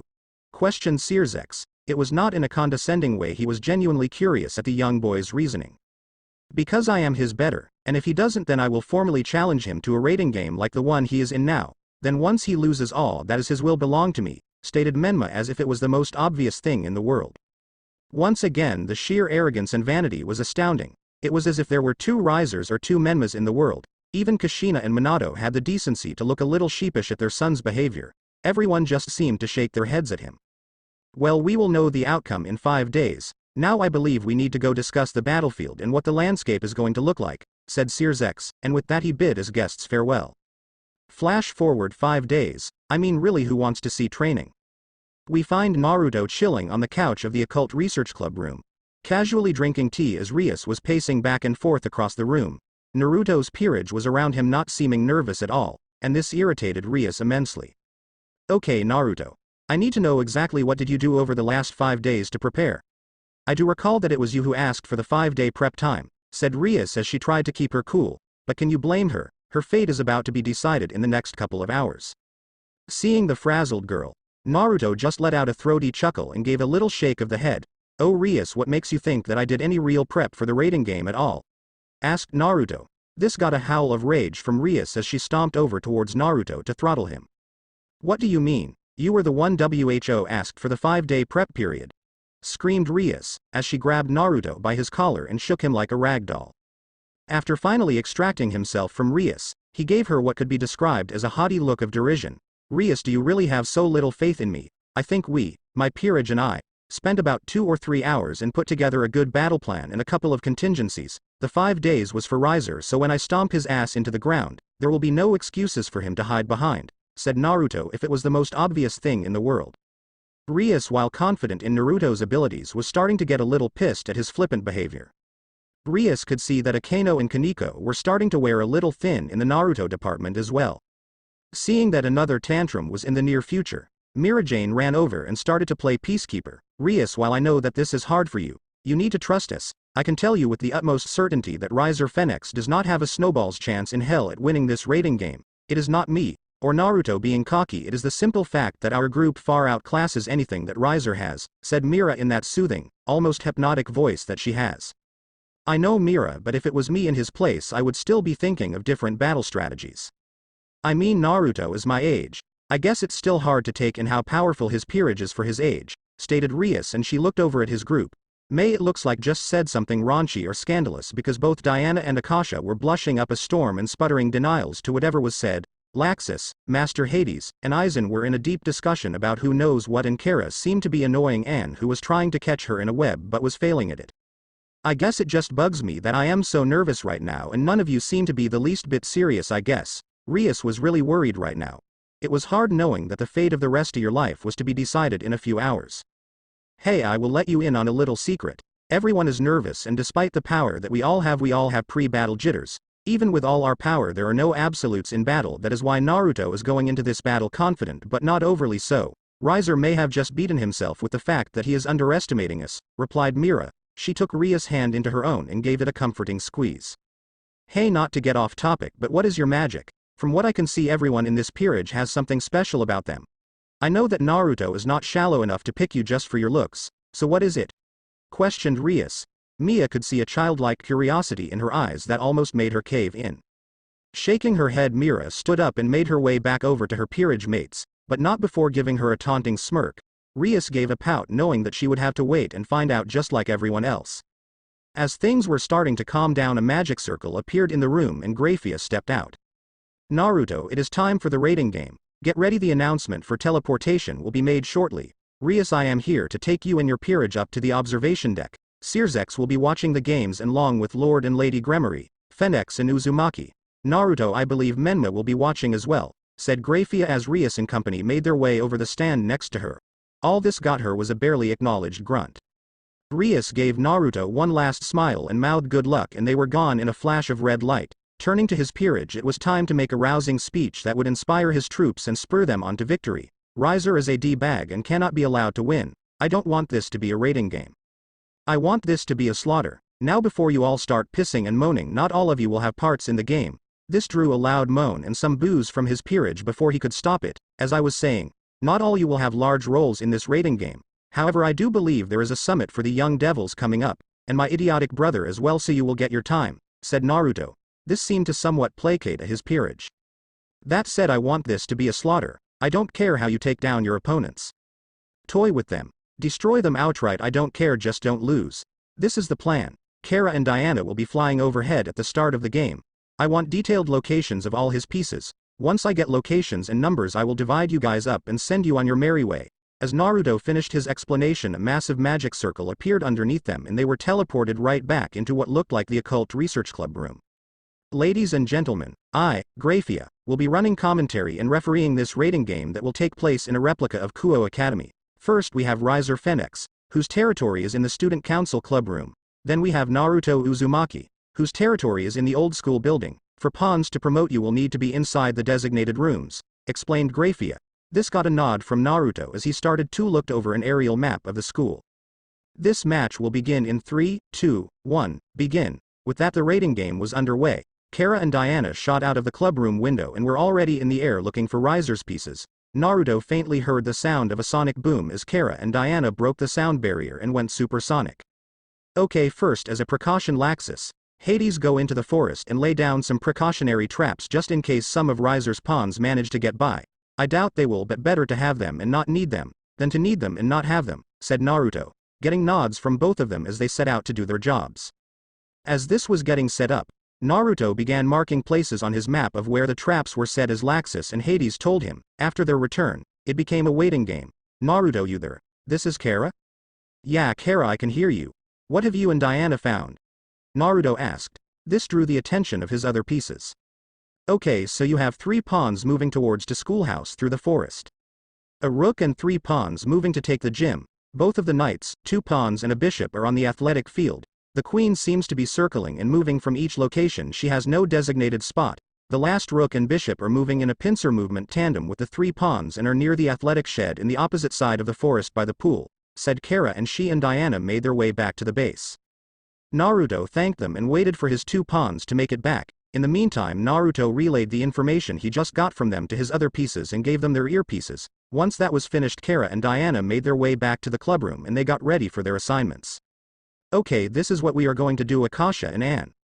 You two are going to intercept the 3 pawns in the forest. Then when you are done, make your way to the athletic field. Next, Darkseid and Mirajane are going to go and take the gym back from the rook and 3 pawns. Laxus, Master Hades, Revan and Aizen, you 4 will go and take the athletic field. When you are done, wait for everyone else to meet you there. Diana and Kara, you guys will take the last rook and bishop by the pool shed. Madara, you will take their queen, make sure she does not interfere. I do not know her power, so don't give her a chance to attack any of us. Lastly, you Doomsday, you will be with me when we storm the castle and take down Riser, Jean, Valley, and May. You 3 will guard the base just in case any of us fail. When all the pawns are gone, you may join us in the final siege of Riser's castle. Alright, you have your assignments, now go and bring me victory. Remember, this is our debut, so let's show them the power of Naruto Uzumaki. With that, all of Naruto's pieces left to complete their assignments. In the forest, Akasha and Anne in her venom form were standing in a clearing that was in the direct path of the pawns. Both had smirks on their face at the prospect of humiliating their opponents for the insult to their master. Well, Akasha had a smirk. Anne just had that crazed grin that came with the venom appearance. Moments later, the 3 pawns landed in the clearing. Well, look at this, Burnt. It would seem that Uzumaki-sama only sent 2 pawns to deal with us, said Marion, drawing a smirk from her fellow pawn.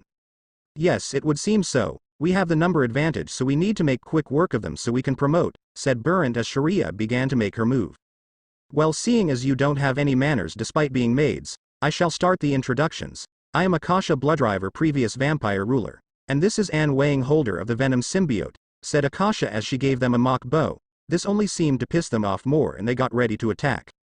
Before Sharia could make a move, Anne shot a line of web at her and hit her in the mouth. With a vicious yank, Anne sent her flying right at her, and when she got close, Anne close-lined her right into the ground.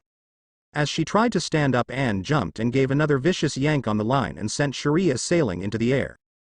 Still stunned from the previous attack, Sharia had no time to prepare for the coming onslaught. At the peak of the toss, Anne pulled her opponent back towards the earth. As she neared, Anne delivered a devastating uppercut to Sharia's ribs. With a sickening crack, Sharia was sent barreling into the nearest tree. As her body started to slow down, Anne appeared above her and grabbed onto her face. With one more sickening grin, Anne slammed her head into the ground, shattering it and every bone in her body, leaving an impressive 10-foot diameter crater. Sharia's only comfort was that she sustained enough damage to retire after that last attack. With Akasha, the other 2 pawns made to make a move to help their fellow pawn, only to have their path blocked by Akasha and her large leathery bat wings. They looked nothing like devil wings, these were larger and far more impressive. Your fight is with me. Let your little friend over there try and beat Anne. Besides, you have for bigger problems with me right now. As she finished, Yoki and demonic energy exploded from her body, causing a shock wave that tore up the ground. The force of the blast sent both Marion and Burnt flying back into a couple of trees. Groaning, the 2 pawns started to pick themselves up when Akasha seemed to teleport to their location on speed alone and delivered a massive punch right into Marion's face. The force of the impact caused her to retire immediately. Burnt, seeing her friend so brutally attacked, went after Akasha in a blind rage, hoping to get lucky with a Hail Mary punch. Burnt swung wildly at Akasha only for her to bat the attack aside and backhand her into the ground. The attack seemed harmless, but for Burnt it felt like getting hit with a sledgehammer, as she kept trying to stand up only to be slapped back into the ground. After a few minutes of this, Akasha grew tired of this and prepared to end it. Remember this pain when you think of trying to defy my king again, said Akasha. Then she used her near-perfect control over her power to create a blade of pure demonic energy around her arm. That look of condescension and disgust was all Burnt saw before she plunged the blade into her abdomen, purposefully putting it there so that it wouldn't kill her instantly, but was brutal enough for her to retire and to send a message: all who oppose them will be destroyed and left in the dust. Riser Phoenix has lost 3 pawns. Akasha smirked and looked over at Anne only to see a trail of destruction from the massively one-sided fight that just happened. With a silent signal, the 2 of them made their way over towards the athletic field. Gymnasium. Darkseid and Mirajane stopped as they reached the doors to the gym. Mira was about to pull the doors open when Darkseid stopped her. Allow me. The doors might be booby-trapped. And with that, Darkseid pulled the doors open only for them to erupt in a fiery explosion. When the flames dies down, Mira could see Darkseid standing there without a scratch on him. Good call. That would have certainly been an inconvenience in this form, said Mira as they made their way into the gym. The two pieces only took 2 steps into the dark room before the lights flickered on and they saw their opponents. Darkseid looked over the opponents and decided that he would take the rook while Mirajane handled the 3 pawns. Mirajane, "I'll take the rook, you handle the rest." Mira gave him a nod and started to walk over to her opponents. "I am Xuelin, Rook of Riser Phoenix. Who am I doing battle with?" she asked as Darkseid made his way over towards her. "I am Entropy. I am Death. I am Darkseid. I serve as Rook for my king as well." Seeing that as her sign, Xuelin leapt at Darkseid and tried to deliver a roundhouse kick to head, only for Darkseid to causally bat her attack aside without even taking a step. "Hi. I am Mirajane, also known as the She-Devil Pawn of Naruto-sama. Who am I facing in battle today?" asked Mira as she saw the 3 pawns in front of her. Seeing as there was no harm in introducing themselves, the twins said their names were Ii and Nell and the other said her name was Mira. With introductions out of the way, the twins fired up their chainsaws and made a mad dash towards Mirajane. "My turn, take over Magic Satan Soul." And with that, a massive black and blue magic circle appeared above her head as her appearance took on her Satan Soul form. With Mirajane's new appearance, this gave the other pawns pause as they tried to figure out what the hell just happened. The twins tried to hit her, but Mirajane seemed to just vanish into thin air. Mirajane reappeared behind them and just causally dodged the twins' erratic swings as they tried to hit her. "Come on, just hold still. Yeah, we just want to cut you up a little," were the twins' replies to Mirajane's constant dodging. Seeing as they wanted her to stop dodging, Mirajane spun around and grabbed 2 chainsaw blades and threw them to the sides. They were momentarily stunned but were brought out of it by Mirajane's spin kicking both of over towards Mira. Mira leapt at Mirajane and tried to jab her in the head with her staff, only for her to get it broken again. Mira leapt away just as Mirajane fired a spell at her. "Let's see how you handle this magic darkness stream." A magic circle appeared underneath them and long black tendrils of magical claws shot out at them. E and Nell barely had time to dodge and get their chainsaws back. Mira was not so lucky and took the brunt of the attack. "Seriously, what is up with this chick? Yeah, her king must be a real D-bag if he has these kinds of people on his peerage," said the twins, not noticing the tick marks that were appearing on Mirajane's forehead as they insulted her king. "D-bags, huh? Well, I can show you just how much a D-bag I really am them. Prepare yourself." And with that, she brought her hands up and a purple and black ball of energy formed and started to crackle in energy. Darkness Magic Soul Extinctor, and with a thrust of her hands a massive purple and black beam of energy fired off and engulfed the 3 pawns. The resulting explosion took out the back half of the gym. Riser Phoenix has lost 3 pawns. Mirajane smirked to herself for a job well done and kept up her Satan Soul and waited for Darkseid to finish. Xuelin was not having a good day. Her opponent was a monster. For the most part, he was able to bat aside all of her attacks like they were from a common housefly. The most infuriating part was if her attack did hit, they did diddly squat. Finally deciding to stop playing around, Xuelin made her fists and feet erupt in fire as she prepared to attack. Sensing that now was a good time to fight back, Darkseid just smirked and started to walk forwards her. "Foolish girl, by now you should realize that this battle is hopeless. You do not possess the necessary power to defeat me." Xuelin just gritted her teeth and charged in, trying to hit his knees or one of the common weak spots. Seeing what she was doing, Darkseid with surprising speed spun and grabs her outstretched arm, then with an unparalleled strength flung her into a wall. Just as she was beginning to slide to the ground, was slammed back into the wall by a pair of twin red laser beams. Xuelin began to howl in pain as Darkseid's omega beams began to burn away her cloths and began to get burns all over her body. "You should have listened to me. Right now, if I keep this up, my omega beams will reduce you to ashes," said Darkseid, only to cut them off to see if there was any fight left in the young woman. Coughing, Xuelin stood up on shaky legs as intense pain racked her body. Due to her being in the Phoenix House, fire has never been effective against her, or her fellow peerage mates. Whatever it was that this thing just did burned her, which should have been impossible. Xuelin, sensing a lull in his fighting, tried to capitalize on this momentary ceasefire. Jumping into the air, Xuelin tried to aim for his eyes, seeing as that is where that accursed power came from, only for Darkseid to causally slap her into the ground. However, his unknown strength was revealed when her body created a 20-foot crater. It was only due to her status as a rook that she was even able to keep from retiring.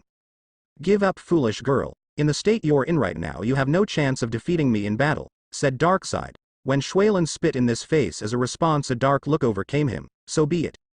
Darkseid held her outstretched in his hand and delivered a vicious uppercut to her midsection.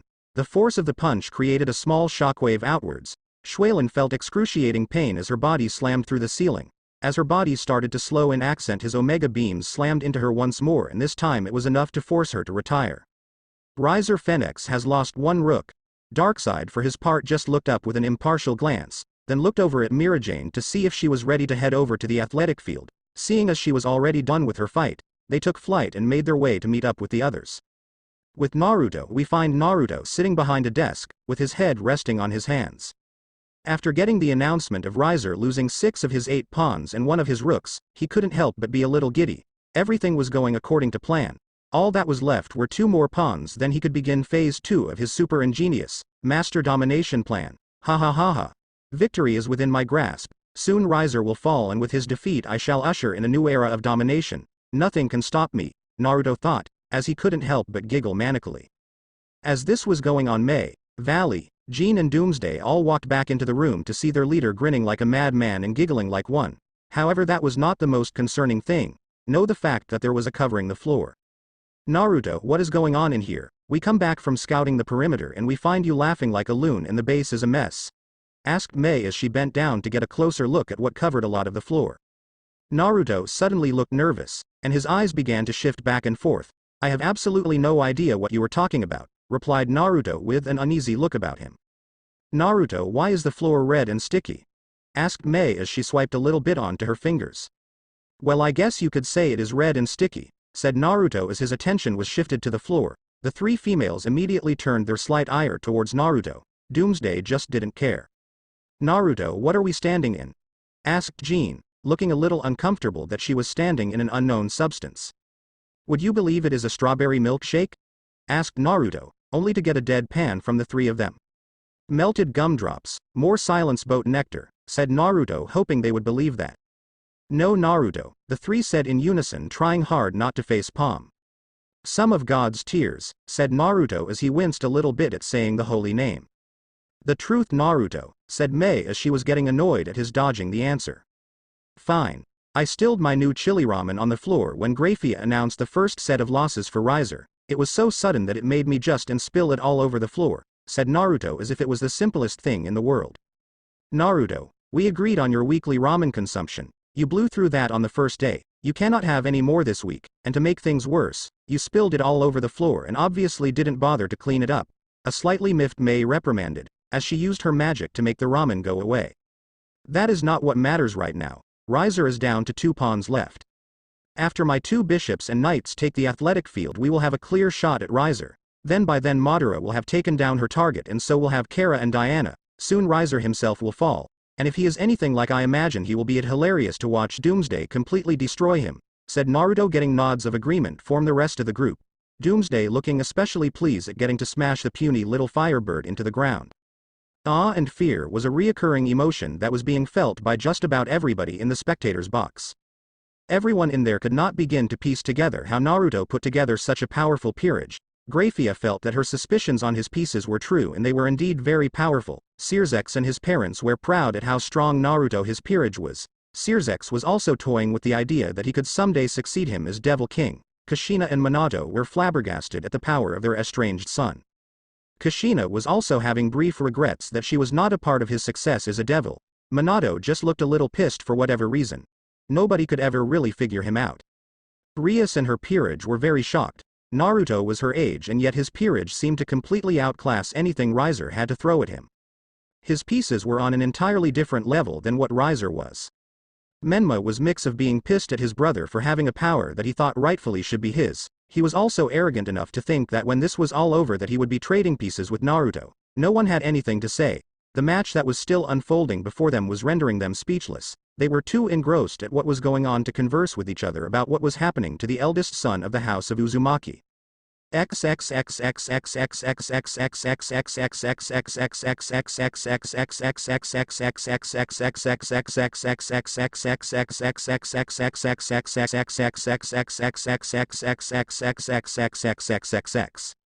Back in the raiding game arena, Ubaluna was not having a good day. First, it would seem that Naruto's pieces were far more powerful than either Riser or she could have predicted. So far by her count they had lost 6 of their pawns and 1 of their rooks, with Naruto still not taking any casualties. That would have to change. Ubaluna looked down and saw the pale-haired girl in that large oaf of a rook exit the gym. Smirking to herself, Ubaluna prepared to blow them to Kingdom Come, until her devil instincts tingled and told her there was an extreme threat approaching. Turning, Yubaluna had just enough time to dodge what looked like a 6-foot-wide meteorite hurtling straight for her. Seeing the hunk of space rock smash into the ground with a thundering explosion of rock and earth, she turned to see Naruto's queen approaching. "Trying to take out 2 of my king's pieces when they had their backs turned is unacceptable," said the regal voice of Madara. Her one visible eye seemed to have changed from the weird red and black pattern, Madara's canon M's, to a purple ripple pattern. "If you wish to fight that badly, I will indulge you," said Madara as her demonic power and chakra, yes, I am still using it, began to swirl around her. A battle between queens. I don't know who you are or how strong you think you are. You lost your chance at beating me when your sneak attack missed, while my back was turned by the way," said Yubaluna, trying to catch Madara off guard and moved into a more favorable position. "I thought that I would repay your attempt with one of my own. Besides, just because I find them distasteful does not mean I won't win using any advantage possible. However, you will not win. I am about to use magic the likes of which you have never seen before and you will have no idea how to handle," said Madara as her eyes seemed to morph back into their red and black state. Yubaluna wanted to end this fast so she could get back to her king's other pieces. Casting her magic quickly, the area around Madara erupted in a fiery inferno as her explosion magic decimated the immediate vicinity. She started to celebrate, but was halted when she did not hear the voice of Graphia calling out for the opposing queen's retirement. The smoke began to drift away from the crater and what was left shocked her. There Madara stood without a scratch on her and she was surrounded by this weird flaming blue rib cage. "If that is the best you can do, then you have no hope of defeating me, girl," said Madara as she leapt out of the crater. "Now it's my turn, universal pull." Yubaluna found herself flying towards Madara and had no way of stopping. As she was closing in, the blue rib cage grew an arm, grabbing and then smashing her into the ground. Yubaluna thinking herself lucky that she had the durability of a rook. As she picked herself up off the ground, she saw that weird rib cage disappear. Madara just stood there and raised her arm up and pointed her palm at her. Yubaluna heard her whisper "Almighty push," and what came next hurt beyond belief. An invisible force that felt like freight trains slammed into her and sent her rocketing back. Any trees that may have been in her way didn't begin to stop her body. Madara looked casually at the destruction. This fight was too easy. She even held back and path of torn up trees and earth was easily half a mile long or more. Madara then used her speed and flashed over towards Yubaluna's downed form. Madara arrived in time to see her stand up and drink a bottle of phoenix tears. Yubaluna turned quickly, seeing Madara approach and set off another explosion underneath her. However, the flames seemed to morph around her and the energy of the attack seemed to be absorbed into the palm of Madara's hand. "Oh, so that's how she wants to play this, huh?" thought Madara. Well, if she wants to play more, then who is she to not oblige her? Using just a simple flick of her hands, Madara made 2 spears of rock shoot out of the ground and pierced through Yubaluna's shoulders. All Yubaluna could do was scream. The angle at which the rock pierced her kept her from being able to pull herself off of it. Madara then made another flick of her hands, and the air seemed to bend around her to her will. The pressured currents seemed to dance around Yubaluna's body. Gashes appeared all over her before one last strong gust slammed into her body and lifted her off the stone spikes. Yubaluna's conscious state was rapidly fading. With her vision starting to fade out, Yubaluna saw Madara motion one last time towards her body. The only warning she got of the incoming attack was the bright blue light of the lightning bolt as it streaked towards her body. She felt her body seize up, and then oblivion. Riser has lost one queen. Smirking to herself, Madara made her way towards the athletic field. Hopefully by the time she got there all the other would be finished with their jobs and they could finally put that overrated flaming bird in its place.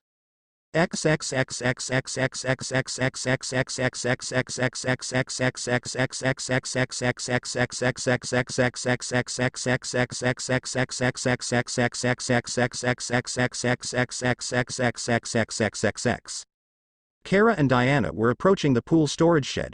Kara used her X-ray vision to look ahead and saw that the bishop and rook were already there. "Hey, the rook and bishops are already at the shed.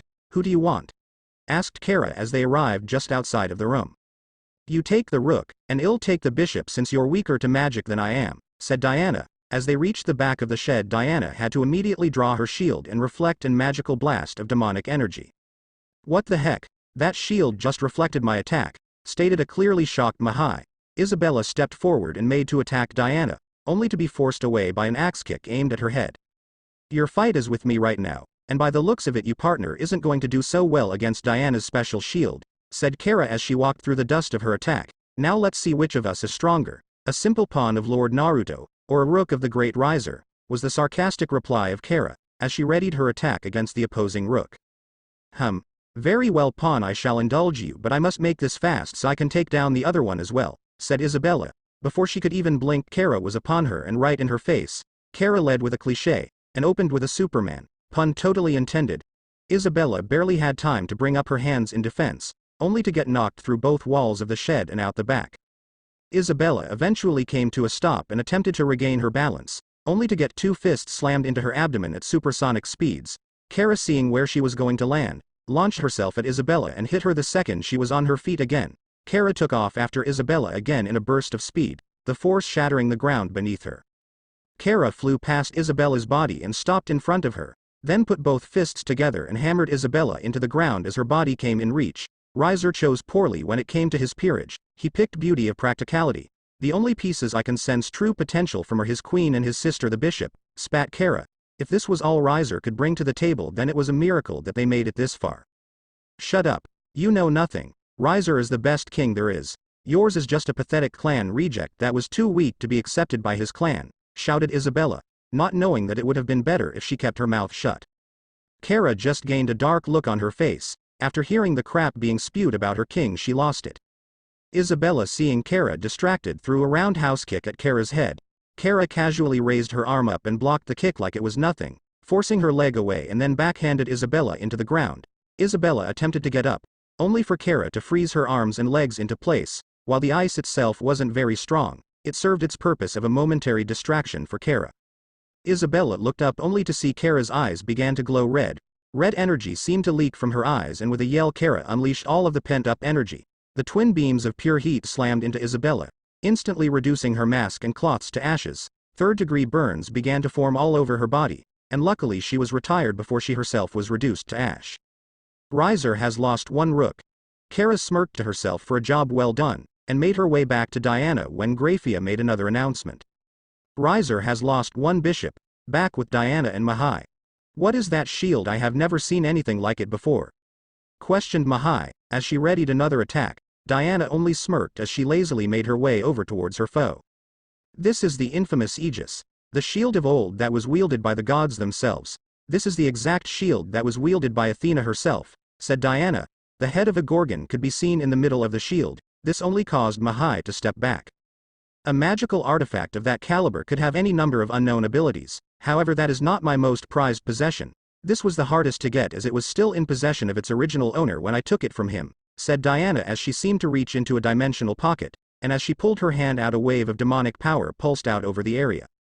I would normally keep this a secret as a trump card, but my king said to humiliate my opponents and show our true power, so I give you the devil's most prized and powerful sword, the Gram sword. There in all of its demonic glory was the Gram. Just being near it felt like being close to a reverse Excalibur sword. Diana pulled her arm back and took a swing at the bishop. A wave of dark demonic energy flew at her. The arc of energy slammed into Mahai, still too stunned and fearful of the pawn to make any sort of move to dodge her. The attack was powerful enough to end the fight immediately and forced her to retire before any more damage could be done. Rias has lost one rook. Pity, I was hoping she would have last longer than that. If that is the extent of Rias's peerage, then this will be too easy, thought Diana as she looked towards where Kara went after. Rias has lost one bishop. It would seem that it was time for them to make their way over to the athletic field. This rating game was coming to a close.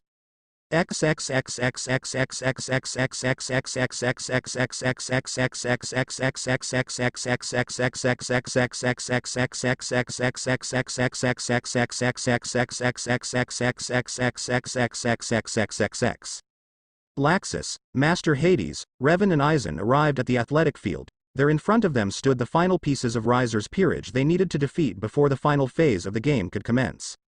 I am Carlamine, Knight of Rias, and I challenge the Knight of Uzumaki to a duel. Revan stepped towards her and introduced himself. I am Darth Revan, Knight and servant to the King Naruto. You may want to rethink your strategy on facing me alone. You may not live to see the end of our encounter. And with a flourish of his wrists, two cylindrical objects flew into his hands. This alone drew confused looks from the Phoenix pieces. Then with a buzzing sound, two blades of light, one purple and one red, emerged from the ends of the tubes. Seeing as he was getting ready to attack, Carlamine drew her sword and set it ablaze. Revan came in fast. Even for a knight it was at blinding speeds. Carlamine's devil instincts were all that were keeping her alive at this point. Revan danced around her sword strikes. An observer could tell that he was just playing with his target. Carlomene made to lop his head off. Revan just ducked under the strike and spun behind her, drawing 2 cuts to the backs of her calves. Carlomene cried out in pain. As the cuts forced her to her knees, Revan just stood back and waited to see if she would get up.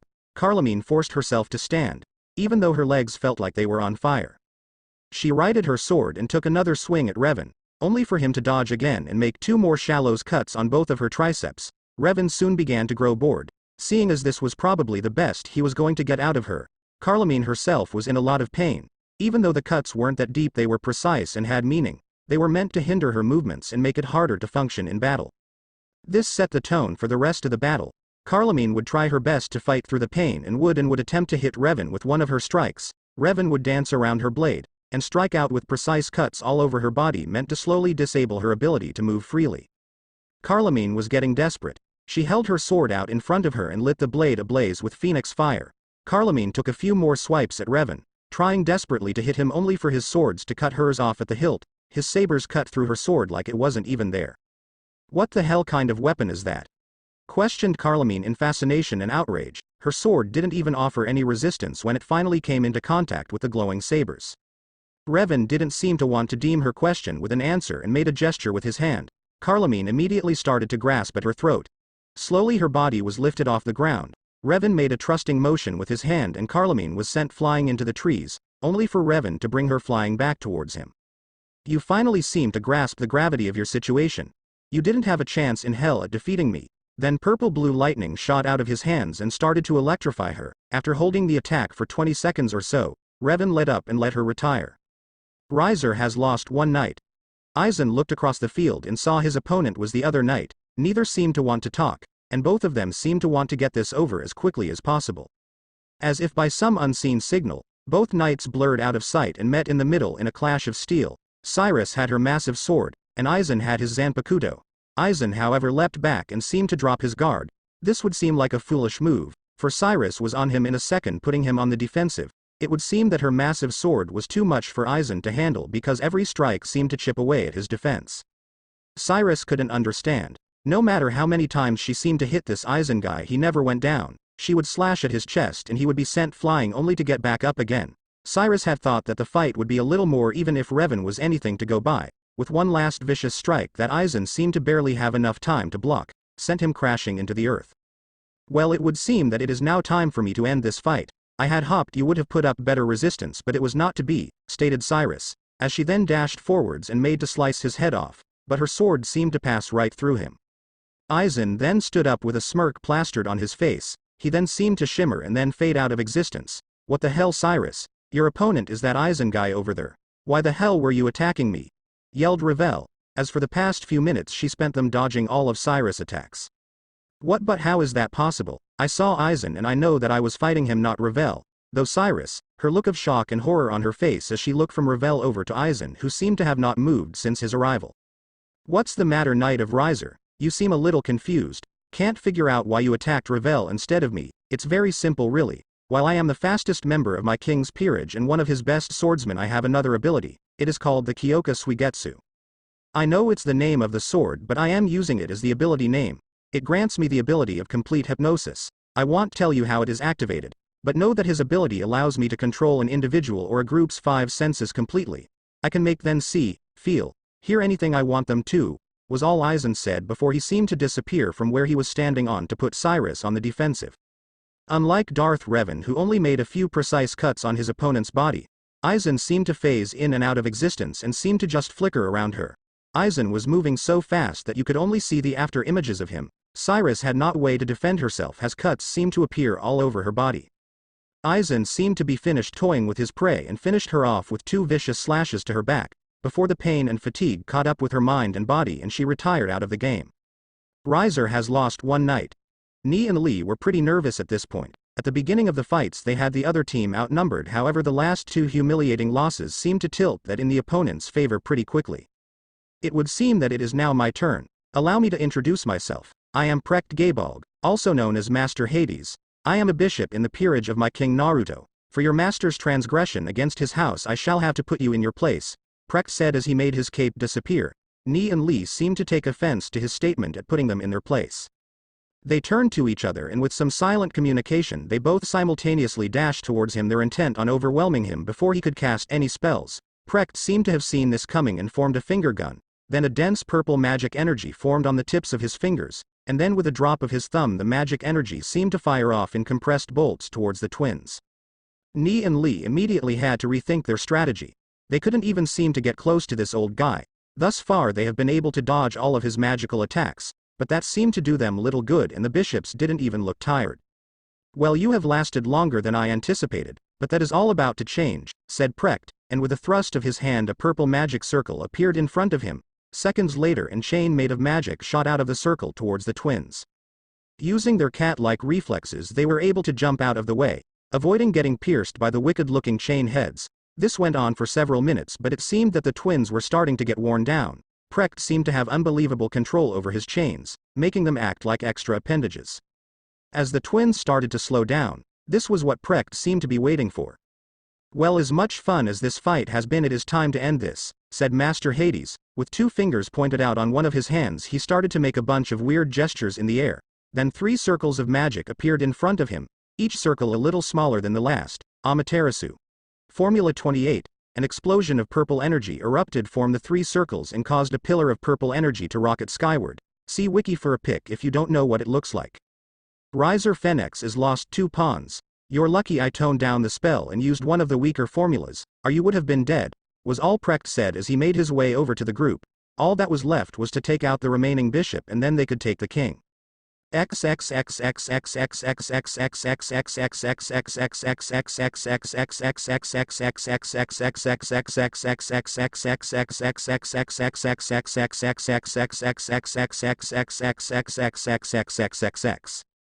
Ravel had no words for what she just witnessed. Naruto's pieces had just taken out 4 of Risers and they didn't even seem tired. All that was remaining was her, and her king Riser. Ravel was taken out of her thoughts when she saw Laxus approaching her. For the first time in her life she felt real fear. "Ravel. My name is Laxus Drayar and I am a bishop of Naruto Uzumaki. I know that you have a special relationship with him, that is why I am asking you to surrender and retire from the game now before I am forced to fight you. Please comply. Naruto has told me what you guys have been through and that you were his friend. I don't want to hurt you, but if you choose to fight I will have no choice," said Laxus as he now stood in front of Ravel. The fear she was feeling started to go away now that she knew she was a choice to surrender rather than fight. "Hello Laxus, it is nice to meet you.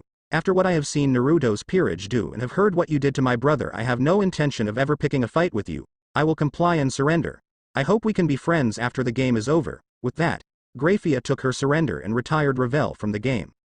"Riser has lost 1 bishop. With that out of the way we just need to wait for our king to arrive and we can get this raiding game over with," said Laxus to the other 3 pieces, seeing the rest of their fellow Peerage members arriving at the athletic field with them.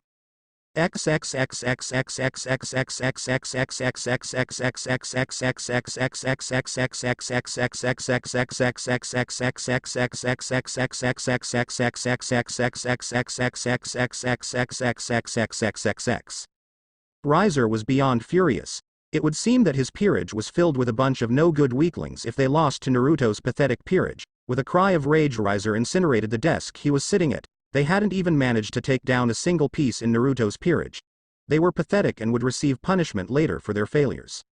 "Well, you know what they say.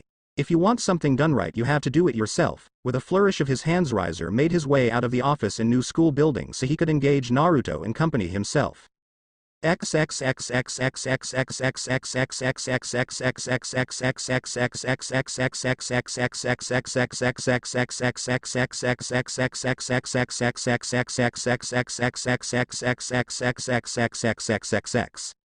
It would seem that his arrogance precedes what even we thought. "My king. I can make out his energy signature coming this way to meet us head on," said Madara as she turned to address her newly arrived king. After hearing of the final piece being taken out of the game, Naruto and the rest of his pieces made their way to the athletic field to meet up with the majority of his peerage. "Good, it would seem that we won't have to flush him out of his base after all. This will make his defeat all the sweeter. For his final humiliation, Doomsday, you will be the one to finish off the king," said Naruto, gaining his other rook's attention.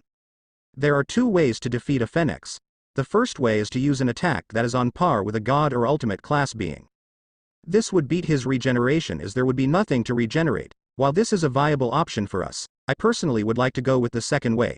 That is to just beat his ass into the ground until we break his spirit. Naruto finished with a downright evil smile on his face. What creeped Madara and company out even more was that Doomsday seemed to share the same smile. Naruto was about to address the rest of his peerage when Jean jumped in front of him and used one of her holy swords to cut a massive fireball in half. "Nakun, it would seem that Riser has arrived a little ahead of schedule," said Jean as she looked at the offending king with distaste. "Naruto, as would seem that your pieces are somewhat useful after all. They managed to defeat my entire peerage without you losing a single member of yours. However, you are still no match for me, for I have the power of the phone." Whatever Riser was going to say after that was cut off by Doomsday jumping up to him and smashing his fist into Riser's face and sending him back into the new school building. "How dare you interrupt me, a high-class devil, you low-class piece of TRA. Riser was once again cut off from his rant with a massive fist to the face. "How dare. Punch how. Punch stop enter. Punch. Stop I saw. Punch I said stop it. Punch everything." Riser attempted to speak. Doomsday would just punch Riser further and further into the wall he is embedded into. Eventually Riser was able to pull himself from the wall and looked at Doomsday with complete unadulterated hatred. "You low-class scum, you will pay for this humiliation, die." And with that Riser sent the largest fireball he could muster at large Rook. Riser was confident that it wouldn't be able to dodge the attack due to its size, and he was correct. Doomsday was soon engulfed in a fiery inferno. Riser's celebration was short-lived, however, as Doomsday walked out of the flames without a scratch on him. "How are you still standing? You should have at least received some damage from that attack," Riser asked. Only for anything after that to be cut off by a devastating uppercut. The punch alone almost instantly shattered every bone in this body, but the large bone spikes on Doomsday's knuckles torn 4 large gashes in his body as well. Riser's body eventually made its descent, only for Doomsday to catch him by his leg. For the next 5 minutes or so Doomsday proceeded to rag doll Riser and smash his body into everything that he could find. Doomsday made sure that Riser was well acquainted with the ground, the walls, the roof, any and all furniture that was in the room. I say was because you could really classify it as furniture after Doomsday was done with it, like what the Hulk did to Loki, but much longer and more violent. Slowly Riser was being turned into a bloody mess, with every devastating swing that Doomsday sent Riser's body into something new. As time went on, Riser's body slowly stopped regenerating. The rate of his healing was slowing drastically to the point that he was now bleeding. With one last massive toss, Doomsday sent Riser through the original wall he came in through, and was sent back to the waiting group of devils.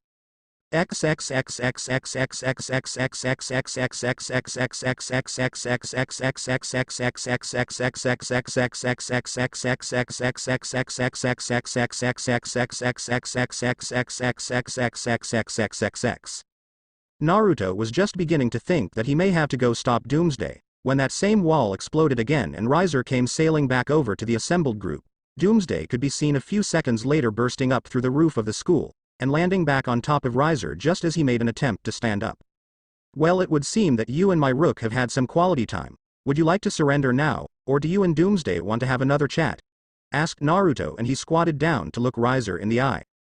"Why, you are all monsters," stuttered out Riser as he finally regained his bearing only to see himself surrounded. "No, we aren't monsters, we're just ahead of the curve, that's all," said Naruto as he grabbed Riser by what was left of his collar and hoisted him up into the air. "Now I want you to surrender so that I can win this rating game and put a stop of this farce of an engagement."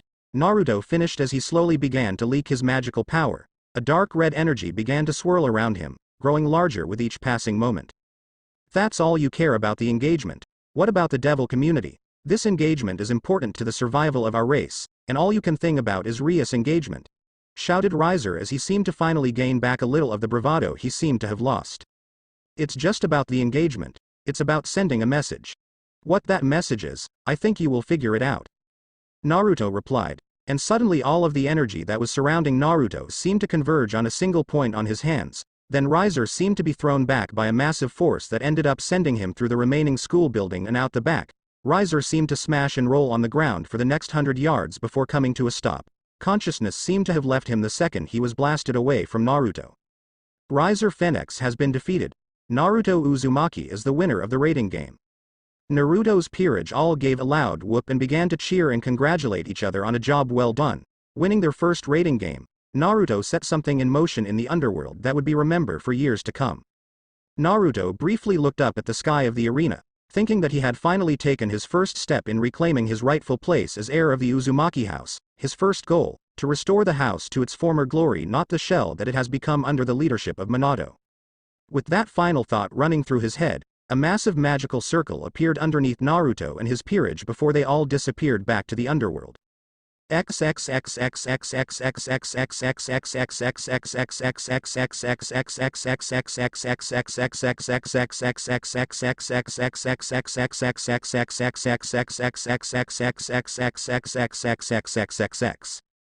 Rias' Gremory was elated. Naruto had kept his promise. He was able to defeat Riser and got her out of that horrible engagement. Rias was also in shock, as was her queen Akeno and the rest of her peerage. Naruto didn't just win. He and his peerage slaughtered Riser and his group. They didn't even stand a chance.